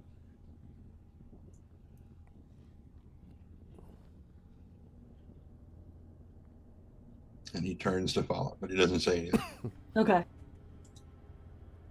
Because I really don't want to fight an entire evil temple. I mean, I think we're going Oh, to. it'll be fine. But I'm just like, my sister's acting weird. We're in an evil temple. Let's get out. Let's do this. Oh my God, we got to kidnap a person, and maybe see a healer along the way. Mérimée is gonna kind of look at the door, Okay. and then she'll just, through the telepathic link, she'll say, "I had a vision. I think it's of this person, this Widmund. It matches the portrait from downstairs. Nisiana, he went after you. And we have to make sure you stay safe. He'll come for you. I don't think he's human. I think he's undead. Okay. Which is a pretty safe bet. Maybe a vampire or something. There were bats. There were a lot of bats. But I had the vision. Thank you for telling me. I have a cloak. I have my faith. I have you guys. Let's do something. All right, let's fuck him up, tie him up, throw him in a bag, and bring him back. Let's just do this thing that we really need to do. Or it's basically, there is going to be a fight. It's probably going to be with this guy behind this door. So. Do we try to talk our way, or just go in and do what we have to do? I'm going to look at Valerian for this one. Right, check Zoom chat real quick. Okay. We've all reconvened back at the door, is that correct? Let's position ourselves properly. Okay. Okay. Okay. Yes. It's the Hey, because what's up, Dimmador? I assume Aramay, you told us about the not eating part, or we were probably listening in on your conversation with the chef anyways. Yeah. We weren't that far away. Yeah, So the and fact I is not eating and this and that, yes, it's probably going to be so, gird up. yeah, something basically. undead.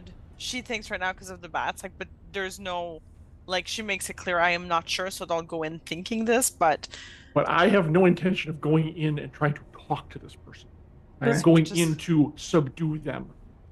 Yep. Do we Well- have? can I? Yeah, go ahead. In that case, can I use my psychic lens because I only need to say his name to psychic lens him before we go in. At this point, I'm for that because if he's not there, you'll know it because the spell fails. If he is there, you're going to do a whole boatload of damage. It's So 120 I feet. see no downside to doing that. As long as he's alone. Meh, I'll take the damage to him regardless. Right? As soon as you open the door, everyone's alerted that we're coming in. This way, we actually get the surprise attack because she doesn't need to see him. Mm-hmm. Yeah. And I will take that any day of the week. Mm-hmm. And at this point, yes, we're going in now. We'd be aggressive. Mm-hmm. And he takes half damage even if he succeeds against Exactly. the save. So he starts whatever. They start at a disadvantage off the bat. So, all right. Oh, there it is. No, I don't designate that. So, I look to my sister just quickly, and then I give her a little grin, like, we're good, we got this. Before you start, real quick, Arv, does this door open toward us or away from us? This door opens away from you. It opens into the room. Opens into the room, that's right. And it's a wooden door, by the way. This is not a bronze door. How heavy does it look? Decently thick. Not like, full oak timber or whatever, but it definitely looks fairly robust as a door. And does it have a locking mechanism or just a handle? It does have a locking mechanism. There's a handle and there's a key hole underneath it. Oh wait, we have the key, right? We have the key. Looking, Yeah. if Rowan holds up the key, it looks like it fits It the does hole, look like right? it fits the lock, yes. Okay, so we don't have to kick the door in. We can just open it. All right, You can start opening Mermaid, it. you cast the spell. Rowan, have the key ready. You open the door, making the assumption it's locked right now. You can turn the key so that the door is unlocked, and then I can cast a spell. No, that's true. They'll just assume it's him trying to Right. deliver dinner or something. Yeah, let's do it that way. So So you're Rowan opening will the key? Or you're Rowan opening the will door? turn the key when he does that, because again, she doesn't need to see him for the spell to go off. And then she's gonna hit him with a psychic lance. Yeah, then Okay. Okay. So Okay. on 3, and that means 1, 2, 3, go. Okay, so I say, After 3. Yeah. Happy birthday, Whitman. Happy birthday to you. And then I just did I put the description? I meant to. Okay, so that's, I didn't say, I oh, there there you we go. So There you we have go. to make a intelligence saving throw. Mm-hmm. The DC is 17. Okay. And you should fail? Preferably. Yeah, I should try to. Okay, well, I mean, you're not gonna know. Okay, so and then I'm gonna roll the damage so that you can. Yep. Which Assuming is to hear a roar of anger, but who knows? Okay. And then 7d6. Hang on, I'm just doing the little. 76. 76. You hear from far off. 76 trombones led the big parade. So that's 18. That's not Oh. the best roll I've ever done in my. Look at all those ones. Look at all Wow. those ones. that's a lot of ones. That's amazing. So yeah, 76. So if he failed, he is incapacitated until the start of my next turn. Okay, and so just And If he succeeds, it's half damage, so it's a Got it. whole 9. and then is not incapacitated. I see it. Got it. Okay. Yeah. All right. and Okay. I upon do that? upon that is when Rowan opens the door, and Valerian, in full shield and armor and everything, will Sees a step passageway. through. No. The attack would have reached to 120 feet. I know. Yep, I got that. Okay. Well, I'm still stepping in. I'm activating Spiked Aegis as well. Okay, we've got. Fuck it. We're just gonna move forward. I'm Corridor, stepping in. corridor. All right. Everyone's gonna follow behind it. Yeah. Everyone in. Everyone in. And you see here, 1 second, just one moment. Oh wow! It's on a dais. Isn't he special? Nice. Oh, a coffin. I'm feeling good about Melime's theory.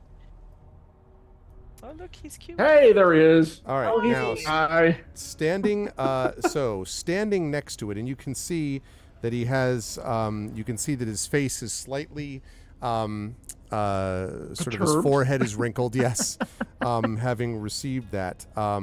And you can see that there is basically inside this place a couple of things to note about it. The hallway slopes noticeably downward into this roughly cylindrical room. The ceiling is domed, but it rises smoothly to a point, almost tent-like. And the floor is similarly highest in the middle and lowest around the edges. It's almost like cone-shaped. And the room's center is dominated by what you see there is a metal coffin simply made. There's a large canopied bed which rests near the south wall, and there are wooden shelves with dozens of books covering the west wall, and a tiny writing desk with a chair seeming out of place along the east wall. And on the desk is what looks like a glass or crystalline skull. There are several wardrobes dried and cracked with age and heat, standing in a silent, soldierly row along the north wall. And as you see this person there, this person, I actually have a picture I will show you. Let us see. Oh, on actually, stream or on stream, although I think you've actually seen this picture, but I mean, what's the painting? Actually, this might be someone different. No, it is the painting. Yeah, we did. it does look like the person who was in the painting. And like my vision. That's in right, this- Mr. and Anime from your Boy. vision, Right, that's right. right, And right, this right. sort of immaculate colonel's uniform. And he says, "It's rude to enter into a gentleman's chambers unannounced, especially by striking out first. Though I must commend your tenacity and bravery to have come this far. It's unfortunate that you will have the honor of dying for the greater glory of Karnath." And moving faster than you can almost follow, with extraordinary speed, he reaches down behind the coffin, pulls a lever. From the chamber behind, a wave of heat crashes over you as he flies into the coffin, and the coffin top shuts. At the same time, you hear a screeching and clicking and the beating of many wings. And that is what we like to call rolling initiative, please. Oh boy. Don't forget to click your. I'm sorry, he had an escape coffin? For real? He has his escape more or less. It's basically an escape coffin. Oh my god, yep. Wow. Wait. Someone's ready to go. Wait, I no, have- we're not ready. There's no turn order. I'm trying. I can't. I don't know where the hell the turn order tracker is. Oh, there it is. Okay. It's sorry. It looked weird. It did pick it up though. Oh, that's different. Wow. Oh. Roll 20 is like it only took him 10 years to figure it out. Yeah, no It's kidding. like we got it, guys. Wow. Wow, we are like. Wow. He still beat us. Damn it. Let me do Rowan real quick. Okay, and let's get Okay. that music out of the way, and let's turn on. Jesus. We are just mad. You know, We were like Let's overclocked. see. Yeah. Jeez. I'm not No, sure I don't want why that music Rowan on. didn't get in there, but he had a 21. I reminded of when Han Solo faced off against Darth Vader. The shot was incredible, or the draw on the shot was incredibly swift and sure. Perhaps the best he made in his life. Pew, pew, pew. Right, exactly. This may be what we like to call a legendary action.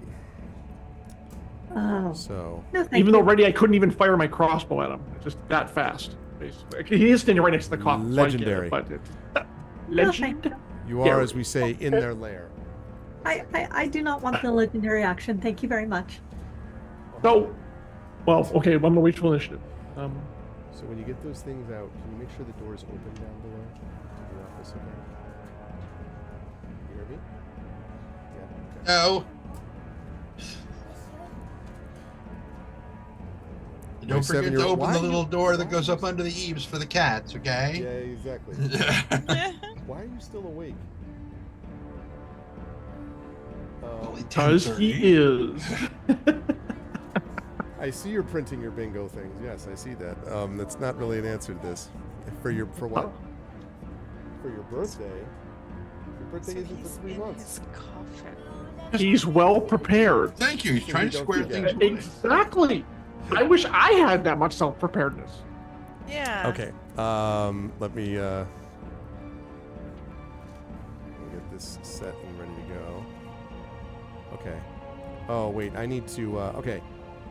Nisiana, what did you actually roll? You rolled a 20. You rolled a 20. Okay. Because for some reason I'm getting like 2 I rolled hits. 17 plus, and I have +3. Tantan, what did you have? Did you have a 4?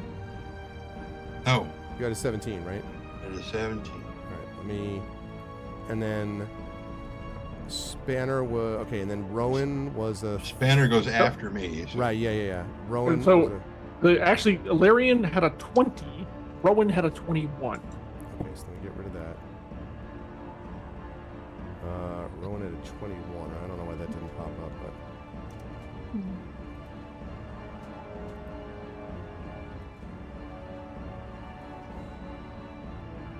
Okay. All right, good. All right, just go ahead downstairs and open the door, okay? Leave it open. All right. I know, leave it open though. I don't want it closed. I want the cats to be able to get down on the litter box if they need to. Okay. Right, so 23, 21, 20, 20. All right. You see on a deck score for you, just the raw deck score? I'm sorry, what? 16. 16? Okay. And Alarian, what's yours? 12. Okay. I'm not Dexy at all. Well, I'm average Dexy. Okay.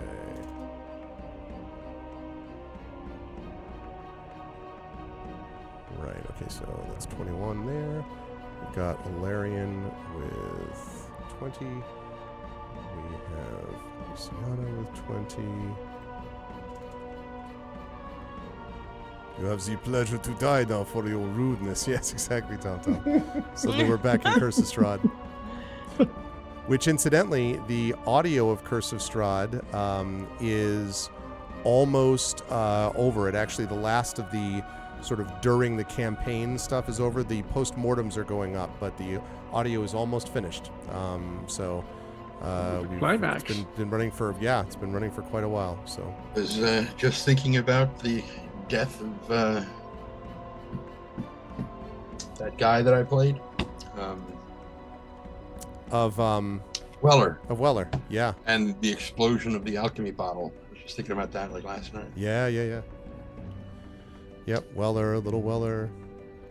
Yes, the Curse of Strahd podcast are edited with the help of the excellent Triffid, and Rudy Basso is responsible for doing the editing as well, or doing the editing, and so does a wonderful job with that. Okay, great, that's all wonderful. How about I roll initiative for the bad guy? That might be a good idea. No, he doesn't get there. He's in the coffin. I don't understand. He's gone. Yeah. Yeah, so he just went in the coffin? Yep. Which dropped down somewhere. No, the door. No, the top to it dropped. The okay. doors did slam shut behind you, though. You'll be happy to know. Yeah, that's fine. But he's still here. I thought the whole coffin thing plummeted down into something or whatever. Nope. Where's the noise coming from? You said there was from behind you. Something about beating of wings. That's coming from above you. There's noise and heat from behind you, and the beating of wings from above you. Did he do something? The beating of wings from above. Pretty sure we're gonna find out in a minute. I'm pretty sure the whole bat thing is gonna happen. I'm pretty sure that Mirimi is about to fuck up some bats. And just to be clear, you said there was a crystal skull on that small writing desk? Yes. Okay, that's going to be my target. I give up, Schmendrick. Why is a raven like a writing desk? I'm literally teaching that right now. Okay, so that is that.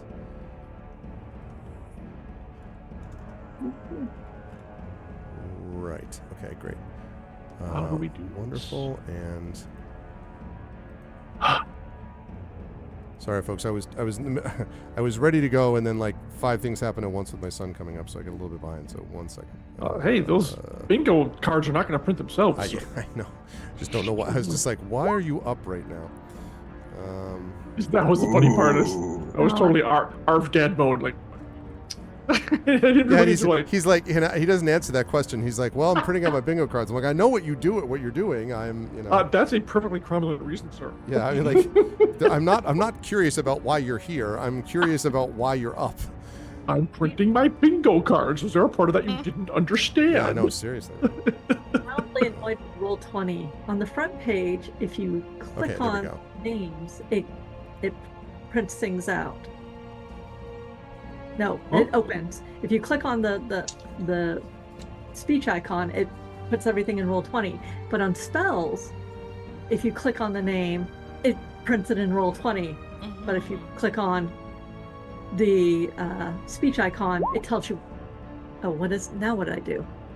Am I just put it into the chat. If you want to look at it, click on the title and it'll open it up for you to look at. That's what I just did. Click on the eye, the little eye beside the bubble icon. Well, that's to make changes. If you just want to look at the text of the spell, just click on the title. The eye is information. Mine just opens if I click on the title, it puts it into the thing. I don't want to put it into the Roll20. Click the eye. Super weird. Yeah, eye is information. Right. Okay, sorry about that. Marame is up first. Marame, what would you like to do? Okay, so I'm hearing. So he's gone into his coffin. Yes. Coward. And right? I'm hearing a flutter of bats from above, or wings. Do I see anything above me? Yes. So if you look up, you can actually see. I shall show you what you see. Show me what you see.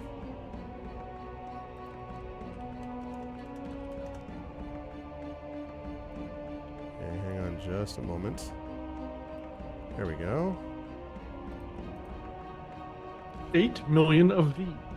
Oh, great.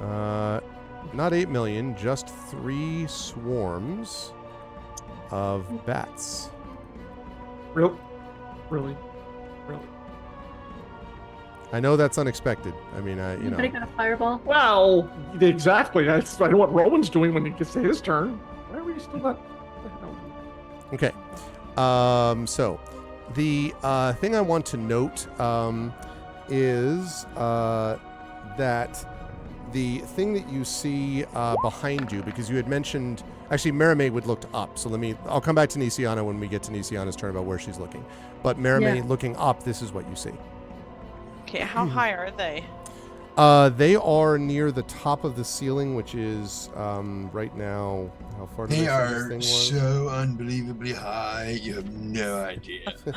Like so chill. Yeah. Just a little snack, maybe. I'm sitting there going, "Ping! Hey, dude, there's people down there. Ping! Hey!" Oh, it's a party. Let's see. So this is probably about. I would say maybe. About 25 feet high, probably. But the thing I want to note that's important for you folks to keep in mind is that the floor here, all around the room, is sloping downwards. So all of this around the outside is difficult terrain because it is angled in a very odd way, downwards, as is the passageway that you are standing in at the moment. Okay, but the dais itself is like raised how high, and is that flat? It is. That is flat, yes, and that is raised. I mean, it's I don't know, 5-10 feet above that sort of central area right now. So, Marame, what are you going to do? Okay. I am going to start by putting my hand on Nisiana's shoulder. Okay. And say, until you use your magic or strike something, at least let me make sure they can't see you. I saw them kill you, Nisiana. And I cast invisibility on her. Okay. Okay. No arguments. I did not argue. Did you hear Nope. me arguing? Nope. Okay. And then I'm gonna bonus action. Jaunty. What is it called? Jaunty dash? Where is Kinetic it? jaunt. Kinetic jaunt, Kinetic right? jaunt, Yeah. merci. Kinetic jaunt, which means that then I don't have any. I get extra movement, and I don't have any difficult terrain. Right. And I am going to. So I have 40, so I'm here. How far can I get? Can I get to the coffin? How far does kinetic jaunt let you get to? It would do. I get 40 movement. Yeah, so you could get to the coffin. Okay, I'm gonna get to the coffin. I'm gonna stand on it. Okay. Okay. Or I guess right beside it. I'm gonna stand right beside it. Yeah. With Right my beside it? movement ready. Yeah. Okay. That's my whole movement. All right. So at the end of your turn, Marimé, the coffin top flies open, and Widmund leaps out towards you. Let's see. Yes, right. So he reaches. He comes out towards you, and is going to. Apparently, you can see his mouth open. He is going to try to do that vampire thing we like to call a bite. Thanks for the memory. But does not look like it's going to hit. 15. No, that's a miss. Okay, that was a miss. All right, that definitely happened on your turn. So he's now out and standing next to it, standing next to you and his coffin. Okay, that's going to lead us to Rowan is up next. Yep. Rowan is going to advance to the beginning here, and he's going to fireball this group of bats right there. Yes. All right. Okay. Go ahead and make your attack then. Yeah, sure. Damage. 89 d6. 86. I was so close. You were so close. Exactly, dude. All right, one moment. More. Oh, sorry. Oh, how about 80-20? I don't think the game would like that. Who cares what he thinks? I know, right? And that roll is going to be a bunch of dice. There we go. Ooh, I see sixes, and that's going to be 29, baby. Okay. So, Nice. what's the so for the fireball? It is should a be, dex save for half damage. If you miss it, you take all of it. Right, but what's the radius of it? 20 feet. 20 feet? Yeah, 20-foot radius sphere on that Sphere. point. So Yeah. if they're 5 feet from the top of the ceiling, the ceiling is about 20 feet. Should really get them all. Oh, I'm not worried about it getting the bats. I'm wondering if it's going to get anything else. So, I would think 20 feet up and over. I think that Rowan may get caught in this. That never happens. Wait. How tall? We're at the bottom. Where from here to the ceiling is how tall? About 20 to 25 feet. And the bats are There's about 20 5 feet below and the bats are Well, about if he has to the hit swarm the, is if he has 5 to feet hit the below. ceiling, he will not be touched by it. So that's where he's going to have it, though. Easy peasy. Oh, because he's going to aim behind them, you mean? Correct. Okay, all right, that's fine. Correct. All right, Perfect. let me It'll see catch if- them all. Let me see if they make this. Gotta catch them all. Let me see if they can I make mean, that he's saving 11th throw. level. I think he knows how to calculate range. Okay, what's the DC I'm trying for? No, it's a dex save. Right, what's the it's- DC? Against Oh, sorry. 15.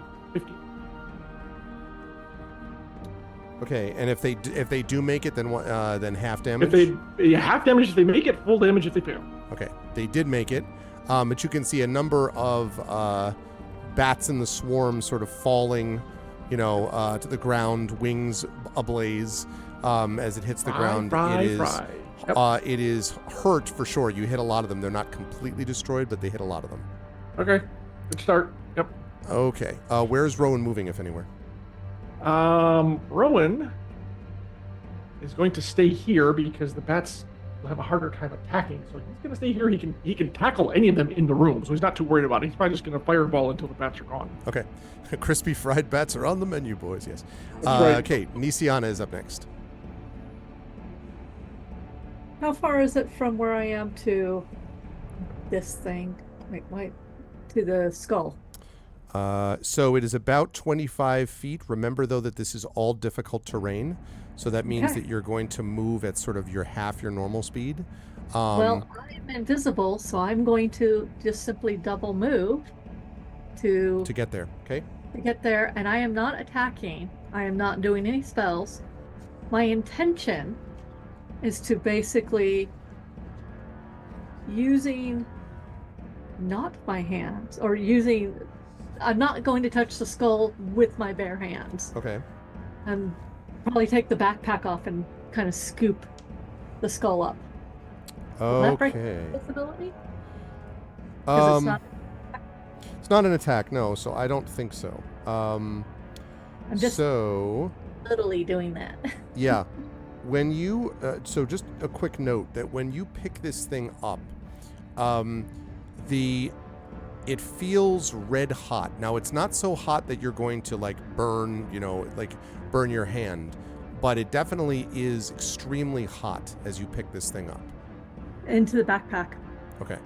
All right. And it's basically going to be wrapped in leather. I mean, if it burns its way through the backpack, then you got other problems. Yeah. Okay.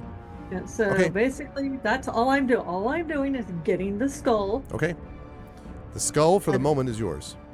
And then I will sneak back. Okay. Well, you double moved over there, so you'll do that when you can. You're gonna have to stay there for now, unfortunately. Yes. But that's gonna bring us to good stuff. That's gonna bring us to Eberron.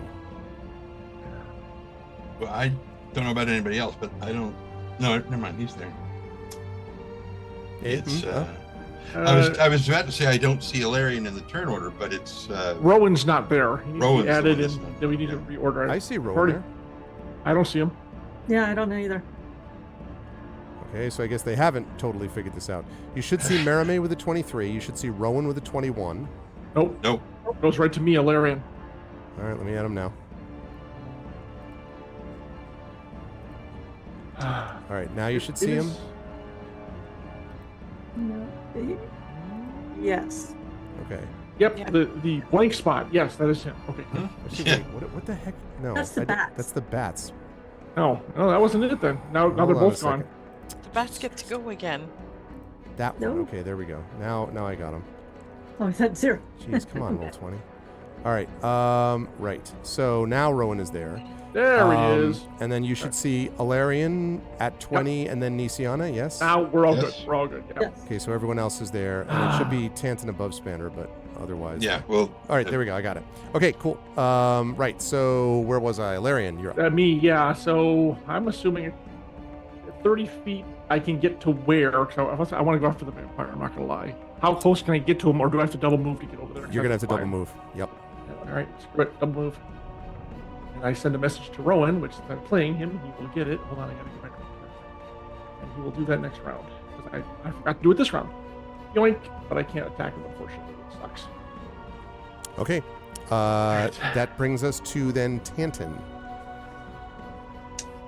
So Tantan kind of tilts his head to look back behind him, down the hallway, and is like, right. We don't want to stand here. And he. Let me tell you what you see, because you're the first one who's actually looked behind you in the hallway. Coming out of two what look like almost natural channels out of the walls, although you didn't see them when you came in, magma is coming out onto the passageway. Oh, son of a crap. Yeah. Now you may know why it's angled downwards. Yeah. And why you said we feel heat coming from behind us. Yeah. I probably should have had Rowan look back there. Oops. But that's why Tantan said we don't want to stand here. And so I was like, did you say you were looking? Because Yeah, but he steps forward to, let's see, no, I can't see my character if I do that yet. So we'll just move these guys up here so that I can expand my character sheet again. There. Okay. So Tanton is going to move over here, which he should be able to do with his 30 feet of movement, 15 feet of movement because it's difficult terrain. Yep. And he is going to kind of look around, having already kind of been like from behind the thing, and then looking forward, and he's kind of calculating how things are going. And he is going to fire a shot at Mr. Needs to go to an orthodontist.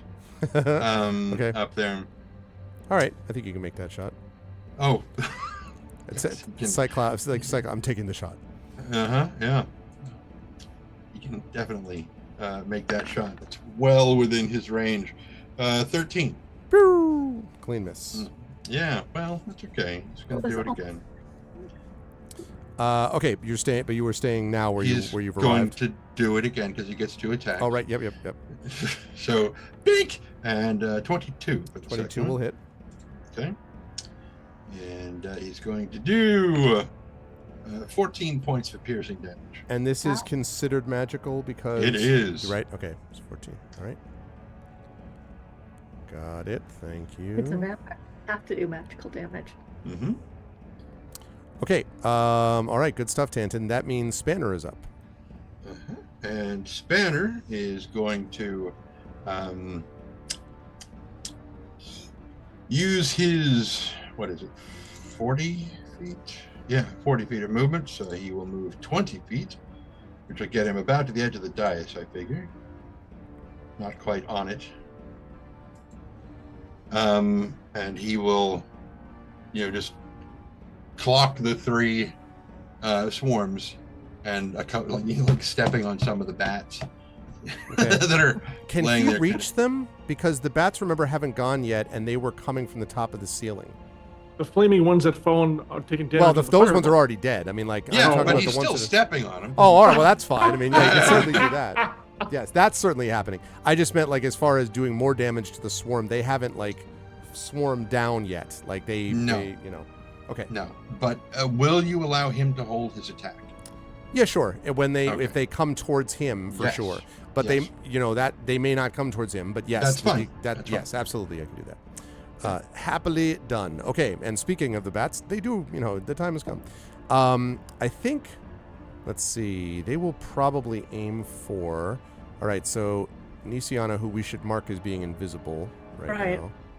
At least for the moment. Concealed. Ninja. Okay, right. Okay, so they will probably aim for... Yeah, so I think so this is a good time to do this. One swarm is going to come towards Spanner, the injured one. So now you can attack first as they arrive. Okay. Chompy. Bite at him. 27. 27 will certainly hit. The Force-empowered Rend, which, again, for those of you who have not watched the movie AXL, good, don't. But you can go and watch the trailer, and you will see what the inside of Spanner's mouth looks like when he bites people for 13 points of force damage. And force damage, I was just going to say, okay. So he leaps up, and probably because a bunch of them are killed already, takes like 3 or 4 of them out at once. And they are also dropped to the ground and dead. 1 second.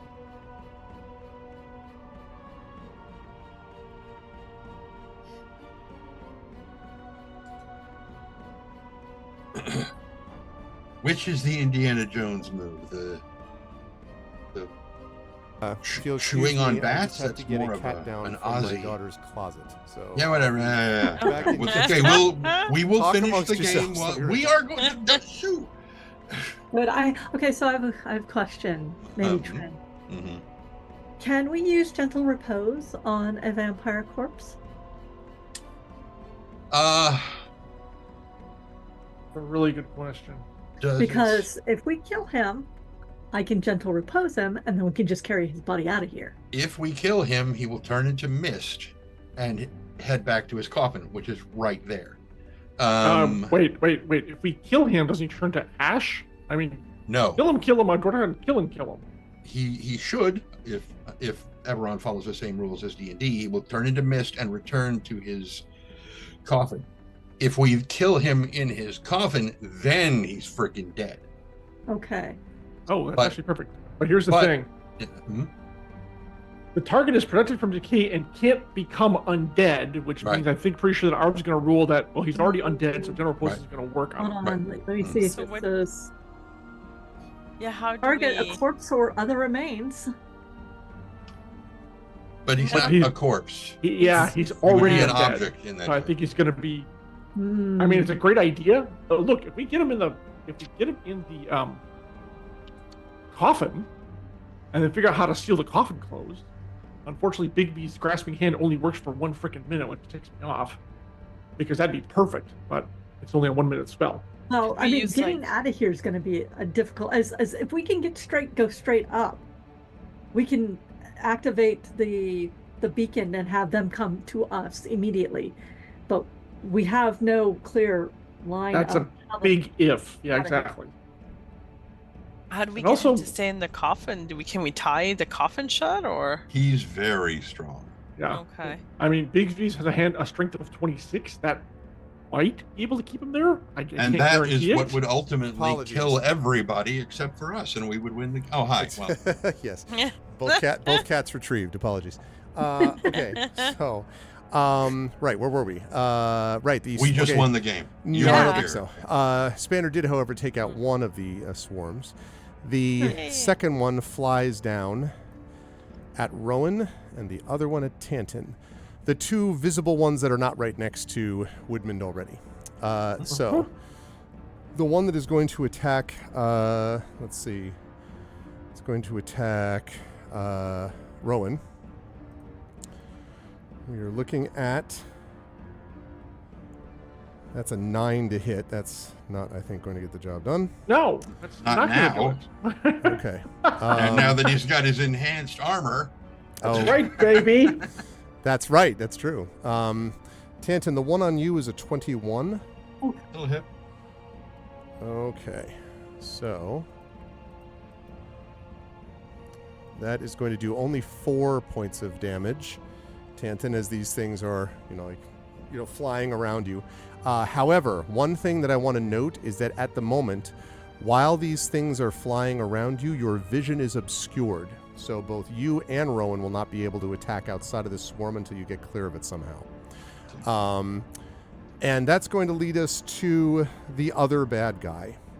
The first thing he does on his turn is he's going to look directly at you, Merime, and he is going to look at you and say, "You know, you look even somewhat lovelier in person.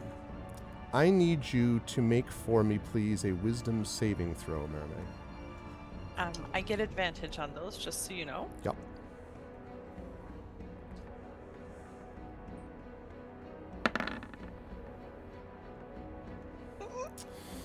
Well, Got a hero point, Oh, well, I that's have true. a hero point. You do have a hero Oh, point. If you want to use it, you can. You know what? I'm gonna use it because I really don't like this guy, and I can feel myself slipping under his. He does have very nice eyes. Yep. He's a real charmer. It's not I'm enough, is it? sorry to say that's, Merime, as you look, you realize, why really was I mean, why was I doing this? Like, what's the reason for this in the first place? And he says, "There's no need for this sort of violence. You seem to be of a higher sort. Instead of doing that, why don't instead you work with me? Convince these people that killing me is not worth their time or attention." Then, as he sort of turns away from you, because you have at the moment no particular interest, Merime, in attacking him suddenly, he says, "Please, why don't you move behind this large creature and let's work together to defeat him, shall we?" So he's asking you to flank Alarion here. Do I do it right away or do I do it on my turn? You do not do it yet. You will do it on your turn. Also, I will say that at the moment, you are under a very powerful charm spell, which is what vampires in particular are good at, and especially this guy. But the other thing I want to note about this is you can repeat the saving throw when either Widman himself or the swarm of bats, let's say, do anything harmful to you.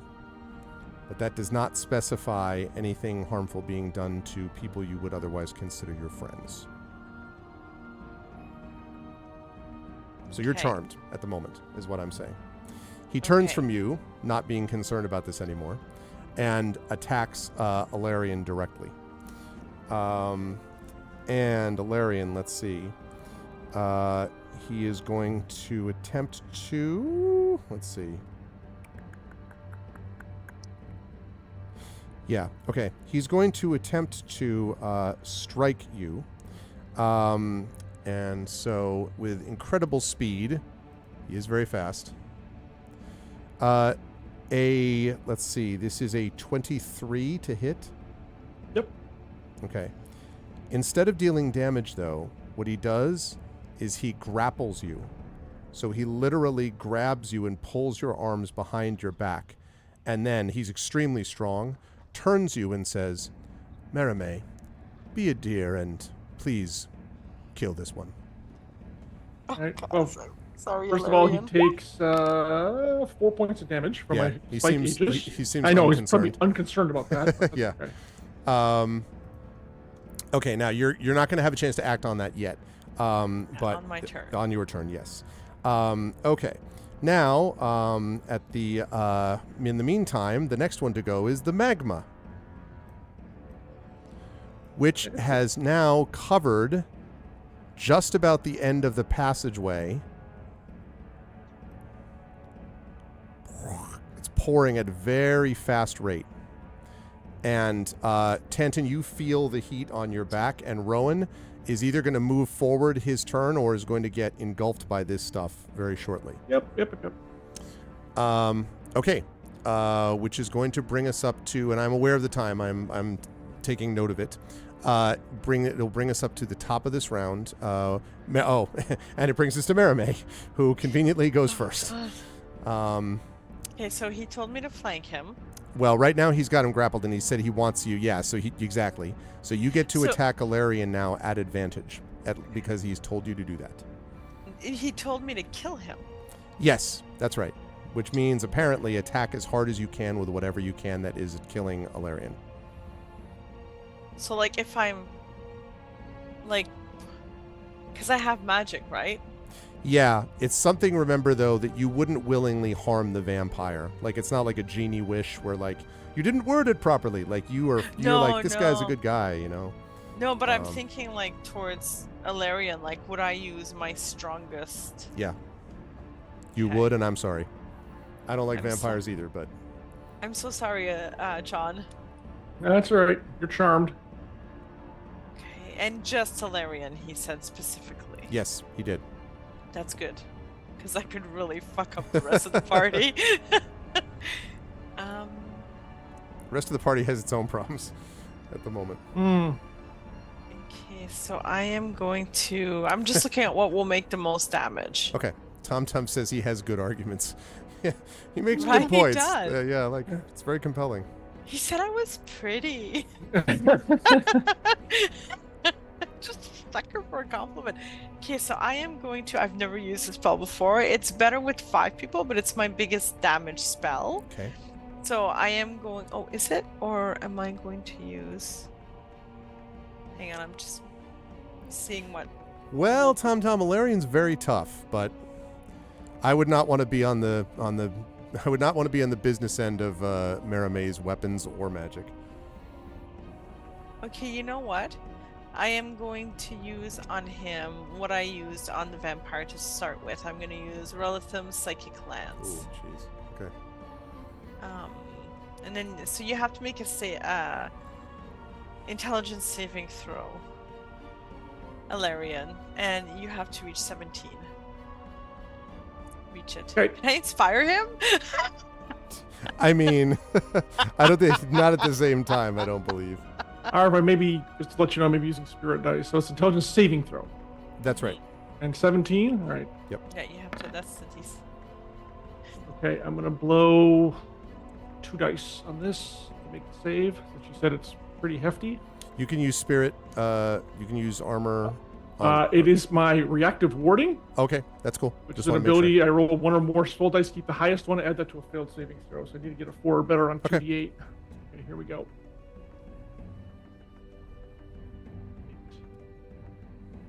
And I will roll both of them. Actually, because I want to get one of them. I want to make sure I do it. No, Figures. Oh no. and I can't even believe in you because it's not that kind of spell. And I Or can't is it? see him, so I can't do anything either. Yep. So It's like this guy sorry. set this up this way almost. I'm gonna keep the hero points. So I'm just gonna take the damage. Okay, it will also so you take 22 Okay. points of psychic damage. Thankfully, I have that's- second rolling damage. Can you That's take that terrible. off of That's your not bad. Aegis? That goes directly to you, right? I don't think you can Aegis. I'm assuming it's psychic gonna be damage. mental, so I'm gonna take it fully Yeah, off it's my hit psychic. points. It's Yeah, all that's what I- psychic. that's what I thought. So, So And you are 74. 74. Yep. You're incapacitated until the start of my next turn. I'm So you're not incapacitated anyways, incapacitated. thanks to douchebag here. So You're double incapacitated. You're so No, Mm. you were restrained before. Now you're incapacitated, which is worse. yeah. So you're just Okay. However, sorry. Somebody hit Alright. me hard, man. hang Yes. on. He may not have to. Does this attack trigger your spiked Aegis? It's already out. Yeah, he's been hit And- by it. Oh, you mean this against is her? but this is a spell. She didn't attack me. She cast a spell on me. Yeah. So she's not touching me at all, right? It's not Yeah. a touch spell, is it? No. No. So yeah. In fact, she doesn't even have to see him. She could close her eyes, Yeah. according to what I was told. Right. Yeah. I And mean, that's all I do. I don't touch you. I just whisper your name. uh-huh. I whisper your name, and you hear it like slicing in your Oh. brain, like I put a cold Ow. pickaxe right through your brain. Oh, boy. like if I try to smoke pot. Okay, great. Yeah. Like Precisely. Okay, so Merime, you did that. What do you have any other actions left? So that is an action. Do I have a bonus action that would hurt him? I don't think that I do. And Widman cackles delightedly and says, "Well done, well done." Yay, I did good. She's High like, five. Thank you. Thank Yay, you. that made so much sense. I said man. bye. That's what this feels like. Okay, that is all I am doing Okay. this turn. All right, Rowan, you are up, and Nisian is on deck. All right. Rowan's gonna use a. You said the vision's impaired. Did he see this happen or not? I don't think Rowan would have seen it happen. No, because Rowan currently has a bunch of bats around him that are All right. obscuring He's his gonna vision. misty step onto the platform. Bonus action spell. Okay. And then, seeing what he sees here, Mm-hmm. he is going to cast Dispel Magic on the charmed person on... Very clear she's doing something that he's being caught on, so he's going to cast Dispel Magic on Merime. Interesting. Okay. Let me see. It says magical effect. Yeah, no, for sure. But I want to double check because I was just oddly I was just reading about this.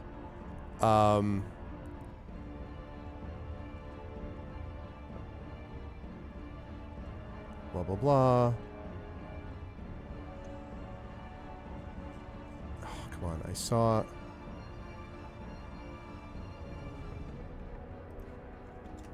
I'm putting in the specific because I saw a thing that was asking about Whether this would actually vampire work. charm. Yeah. Oh, if that doesn't, I've got something else in mind. So. Yeah. According to this, wizards specifically has no effect on a vampire's charm ability or any other magical effect that is not a spell. That's what I thought. So dispel magic does not affect this. That's why I was just reading about this. No, that's fair. That's fair. All right, then I will. Sorry. Well, Vampires suck. I mean, literally sometimes. would Rowan know that is the question. I imagine Rowan would know that. Okay. I think Thank that's you. fair. You don't have to waste that. I Yeah, think Rowan all right. would know that. Yeah, Tom's like, I hope that spell helps against vampire charms. Like, no, it does not. So- it does not. Okay, screw it. We're doing this. In that case, I'm going to cast Bigby's Hand. Okay. And I'm going to do, let's see, we're going to do Grasping Hand on the vampire. Interesting. Okay. You want to grab him? I got something that'll grab you. And that's exactly what Rowan says. And let's see. So crabby. Let's see, 120 large hand. The spell's duration. And the song Abracadabra works perfectly for this moment. Abracadabra. Hand attempts to Wanna grapple reach out a and grab All right. Smaller creature than 5 feet of it. Use hand strength score to resolve the grapple. The hand strength score is 26. Jeez. Yeah, that's right. I forgot it was really strong. If the target is medium or smaller, I have advantage on the check. Let's dance, vampire. Yeah, right? Okay, so Ooh, you're doing the... Dance off to save the world? Okay. Now, you're doing the grasping hand. Okay, so you can create it up to 120 feet. Right, okay, so that's fine. Yep. Then it's going to grasp. Let's see. Oh, okay. All right, so you have advantage on the check. Use the hand's strength check. Yeah, thank goodness. Right, this is not a saving throw, right? Because we're talking about grapple, so we're talking about opposed strength he's roll. Opposed it, yeah, but he's welcome to try. I get a +8 on mine and advantage. The key was whether it was a saving throw, and I don't believe so. I think a grapple is a strength check. It's always a post-strength check. Yep. Yeah. All right. Good. That makes a big difference. And since he's a medium creature or smaller, I have advantage on my roll. Okay. So right. Okay. So go ahead and make your roll then. Roll number 1. Yep. And roll number 2. Oh, come on! What we get? Yeah, 2 10s. Oh, no. Christ, come on! Does he have a hero point left? He does. I can't find it somewhere, but I don't think he used it. But I'm just gonna wait till next round. Dice are rolling like shit. God damn it. Did I mention, by the way, that for those of you looking, Widman looked a little better at the beginning of his turn? I don't know if I mentioned that. No. Okay. He does. It was a good call, though. It's a good idea. Well, it lasts for a minute, the concentration, so I'm just going to keep doing it until I get him, but... Yeah. No, that's, yep. All right. Still, Rowan, that was good concept for this is gonna be anyway. Yes, that was good stuff. Okay, that's gonna lead us to, because you Misty stepped already, so that's gonna lead us to Nisiana with Alarian on deck. Nisiana, you have the skull in the backpack. You were invisible, and then a whole bunch of crap has just happened. Yep. Wait, what just rolled and why? Well, it's a blue die, so it would have been I think Alarian, maybe by accident. It was the second 10. Yeah. It just Oh, finally- Yeah, just this rolled fight now. was lagging. Yeah, Oh, it's just okay. lagging. All right. Okay. Hey, Triffid. All right. I'm going to move. Well, I guess I must. Wow, I get this little thing. Oh, The way you I can't say Tom because I don't want to reveal anything yet, but it can't be by dispelling magic. There are ways to get rid of it, but it's not easy. Well, I do have a greater restoration, and I basically go the 25 feet, and I touch. I know this is going to break my invisibility, but my sister just attacked Alarian. Something. I'm going to do greater restoration on her, which does. Let me roll it. Yep. It does remove an effect that charms or petrifies the target. Yes. So I'm removing charm from her, and I guess that means I am now visible because That is correct. That was one of the things to do, though. Greater Restoration does do that because it's not a spell. It doesn't specify spell. It's fixing the actual effect. So yes, Marime, you come to find a at the moment sort of like not moving Alarian basically, and you see him grappled by Widman, and you're kind of like, what is going on? This guy's a jerk. Your mind is your own again. Also, I need to point out that since this was a magic from me, I now have a 10-foot diameter swirl of dragons around me. Outstanding. I love to hear it. I'm sorry. I was just like, I will be as subtle as possible. I am not subtle anymore. Yep. I get it. I will. The alternative was to watch as Marime slaughtered Alarian and people around. Well, Yeah, you know, because I found something that could do more damage. Dagger, but didn't want to do that either. No, you can. I see it and I'm like, yeah, Mirimi is visibly very mad at the vampire. Yep, that Very totally mad. agree. That's very true. The next thing I was going to do, Mary, was kick you off the platform. Once I came to. And that you were actually because of the difficult terrain, you were just able to get there, Nisiana. So that would have been worse. So good call. You are now sitting there. What that did heart. you do? I put a little heart on you as like this icon that's like hi, like you're basically visible. I'm very visible to everything. Yep. And what are you gonna do? I mean, okay, that's gonna lead us to and actually, since that is the end, right? Okay, so it is the end of your turn, and on the end of your turn, he is going to take an action because he can do that. He is going to.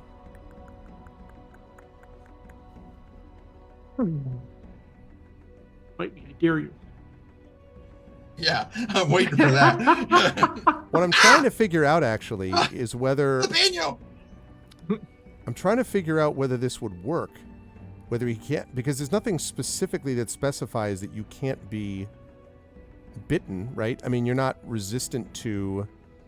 I guess he'll do the damage because it's a magical attack, and it's also necrotic damage too. Yeah, you're resistant to that.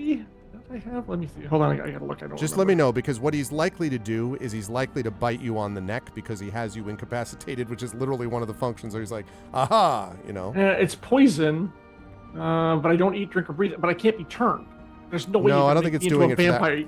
He's not doing it for that reason. He's not doing it for that reason. He's doing it for something else. All right, so then he is going to bite you. And this is, let's see. Isn't Valerian like filled with sunlight? Wouldn't that suck for him? Starlight, I wish. Yeah. It's a whitening agent for his teeth. No, he. So okay, that is okay. Well, there's not. I mean, you are incapacitated. You are not capable of resisting this. Pretty much. So he is going to do the following. He will do 10 points of piercing damage. That's gonna take me taking off my armor though. That's fine. And then he's going to do another 13 points of necrotic damage. So I'm going to go to my hit points? Right, so exactly. So the piercing damage can go to your armor, so you're at 38 out of 48 Aegis, right? Right. And then the additional, what did I say? 13. 13 damage is going to come off your hit points. The problem, though, is that when he does that, you feel considerably weaker because he has also taken 13 off your hit point maximum. Oh. Wow, that's not nice at all. He also seems to be feeling better. 83. Vampire off. He looks hale and hearty. Okay, that's going to lead us to... So that was the end of Nisiana's turn. Now Alarian gets to go. Alarian is incapacitated for... what do we say? That's till the beginning of your turn, Marimé? Mm-hmm. When, is that right? Beginning of my turn, yeah. So unfortunately, he's still incapacitated. So Alarian, you're going to sit there and be incapacitated, I'm afraid. Sorry. Okay. Let's see. And actually, what he's going to do at that point, since you are still incapacitated, at the end of your turn, he is going to drop you. Oh, yay. He is just to the ground, so you hit the ground and take 1 million. No, I'm just kidding. A pleasure to No, he doesn't do that. He is going to zip around, and he can do this without taking opportunity attacks because of his speed. He is a vampire. And he is going to make an unarmed strike against you, who he can now see, Nisiana. Silvery barbs. Oh. He hasn't rolled anything yet. Yeah, if you roll success, I'm still rebarbing his ass. Okay. We will talk about that. Let's see. That is a 21. So you roll that sucker again and take the lowest roll. Got it. 27. Okay, we'll take the 21. That's All right, good. then. Well, my armor class is 18, so he smacks the crap out of me. That is 11 point... no. I actually take that back. Instead, what he does, he grabs Nisiana, grapples you, pulls her back, and says, "That wasn't very nice." Tell your friends to call off the attack, or you'll be dead. And he kind of like pulls Nisiana up like this, so he's got the full headlock thing going on. You don't take damage here, Nisiana, but you are currently grappled. You're restrained. So we will talk about the escape that you can try to do on your turn theoretically. But this was still on the end of, I believe it was Alarian's turn, because of legendary actions, in case people are curious why the vampire gets to go on other people's turns. He's pretty powerful. Tintin, you were up with Spanner on deck. Okay. Well, Tansen's just like, well, this is just awful. And as the bats are like, yeah, it's just all around him. He's like, and he remembers where Rowan was. Okay. Saw the. You feel the heat, by the way. The heat is growing seriously. Yeah. Okay. The heat is on. Yes. It's on the street. It's on the street. That's right. Inside your head. That's right. That's the music episode. Okay. Oh boy. Anyway, so yeah, but he did see where everything was, and so he just kind of brings his crossbow up and like hits a few of the runes down the side, and he is going to aim in this direction. Okay. And he is, instead of firing an arrow out of it, he's going to cast lightning bolt. Ooh. Okay. Okay. It will. It'll bounce. I'm counting on it. I was waiting for that. Like, yeah, right. Is that it? It was, since he can't see where. Yeah. The No, it's a good is, call. I just want to make sure you were aware that there's bouncy lightning bolt. Well, the good news is it'll bounce on that level and not up higher. So all those who are on the dais are actually safe. Oh yeah, I'm more thinking about Tintin, but yeah. Yes, okay. But the way that's sloped, it should bounce back up the corridor. All right, let's lightning bolt away. So if he hits over here, like which I'm sure he's smart enough to realize. So there you go. It is nice roll. It is a DC 17 dexterity save that they need to make. All right. They rolled a 17 plus their own dex, so they do make it, unfortunately. So they take half of 27, whatever that is. Okay, so that's 13. Yeah, 14 rounded up, we'll say. Okay. Yes. So now let's see. So if it goes down there, is it going to bounce? Yeah, I guess actually, this is going to be lucky, because what's going to happen here is that it's going to bounce like this. Dink, dink, dink, dink. Like basically this thing. And then up this way. Wait, how many feet though? 120, 100. right? Sorry? 100. It's in the thing. 100-foot line. 75, 80, 85, 90, 95. Holy crap. So it literally ends like just in front of your face. Like that was a hell of a lightning bolt. Okay. All right. Well, you did manage to hit the things. Well, we could have gotten the bats in the corridor. Yes. It does not. Well, I mean, it definitely damaged them, is what I'll say for that. Tanton, are you trying to move anywhere? I mean, you can still theoretically move. You just have... He can absolutely move. He just can't see where he's going, really. But yes, he is going to... He knows there's a desk behind to the north. Okay. So he's moving that direction away from the steadily increasing heat.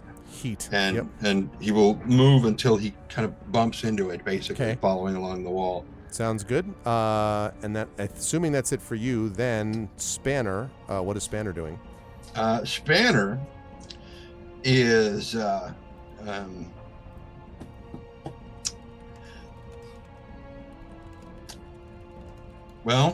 Spanner is going to run over here and chomp at the bats because they are attacking. Yes. Yep. Go ahead and make the attack. He would go and help Nisiana, but he hasn't been commanded to do so, and he hasn't been commanded to do so because Tanton can't see what's going on. Yes. So, yeah, he's going to go chomp on some bats again because they are delicious. Wherever the force empowered rend is. There we go. Chomp it! 27. That 27 or 27? Taking the 27, that will I'm hit. going to go with the 27. All right, sounds like a good idea. And so that does 9 points of force damage. Okay. Okay. All right, so it's going to bring it. All right. Listen, well, this is an interesting little conversation. Okay, all right. Yeah, that's kind of what I thought. And also, I don't want people to stay. I know people are also tired as well. Although this is fun. I had a feeling we'd get here and it would be this is a multi-situational combat here. So, okay. So I really just want to hit him again. Yeah, I understand. Like, come on. All right.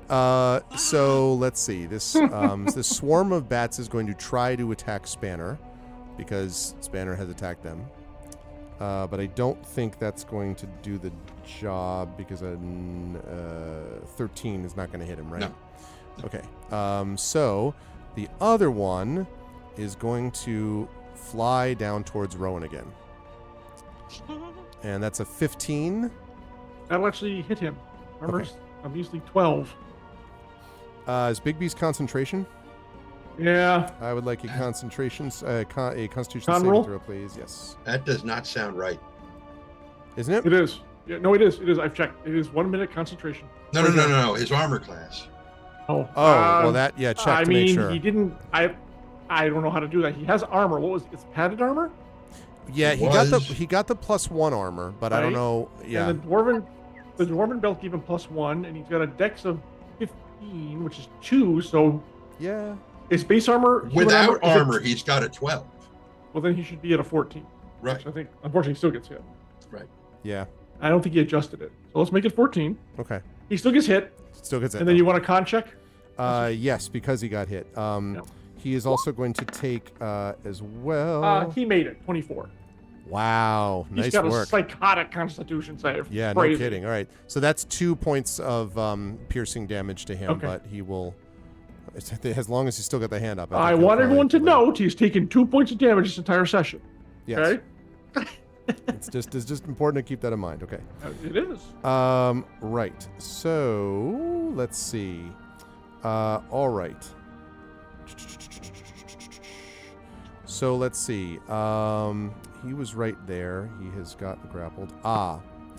Okay. So he is going to attempt to, because he is a vampire, and this is the kind of thing he does.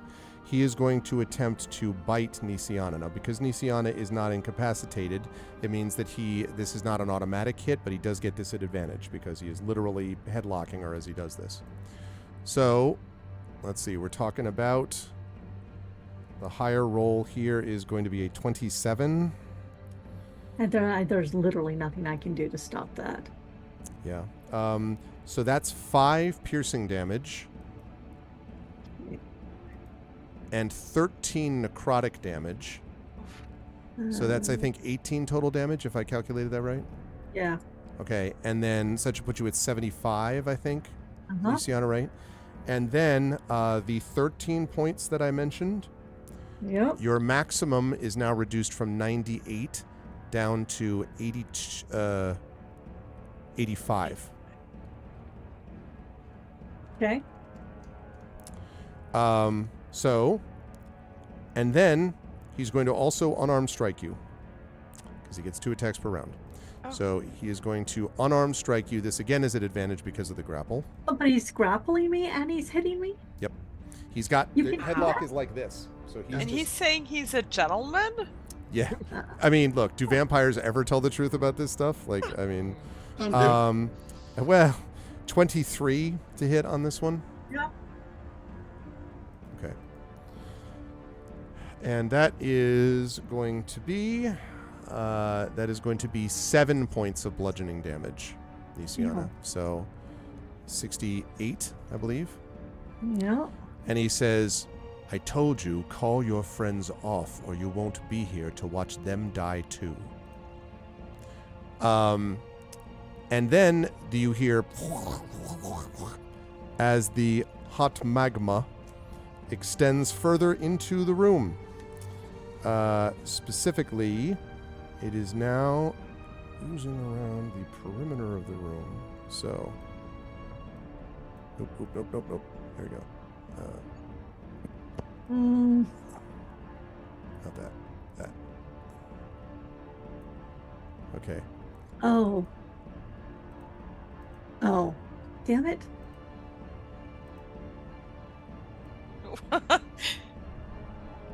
Hold on, I gotta sort this properly. Well, that fill it out fast.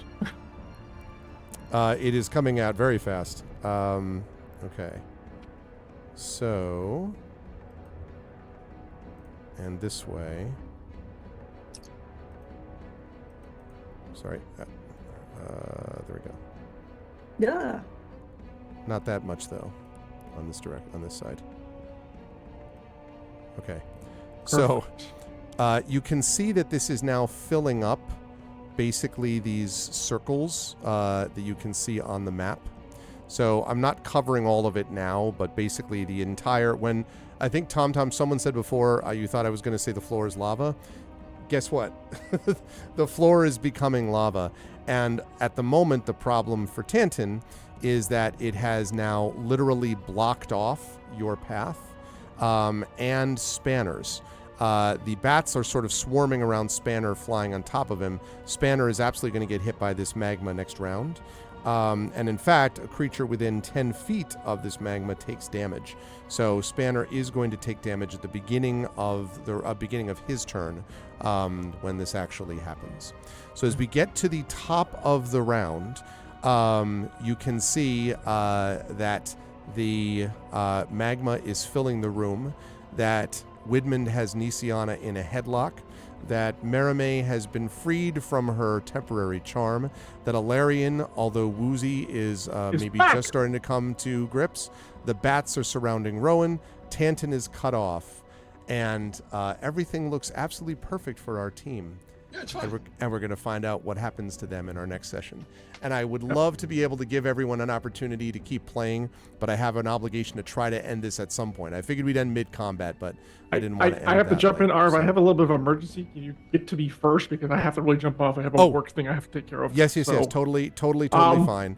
This is awesome. We've got yes. them right where we want them. So that's all I'm going to say. I look forward to completing this next week when Rowan's back and we can take over. So this has been great. I'm sad we're stopping in the middle of combat, but we just pick up next week. So we'll see what happens. But I'm afraid I have to run. Sorry, everybody. Okay, that's no problem. No. You want to? Can you keep your camera up at all, John, or no?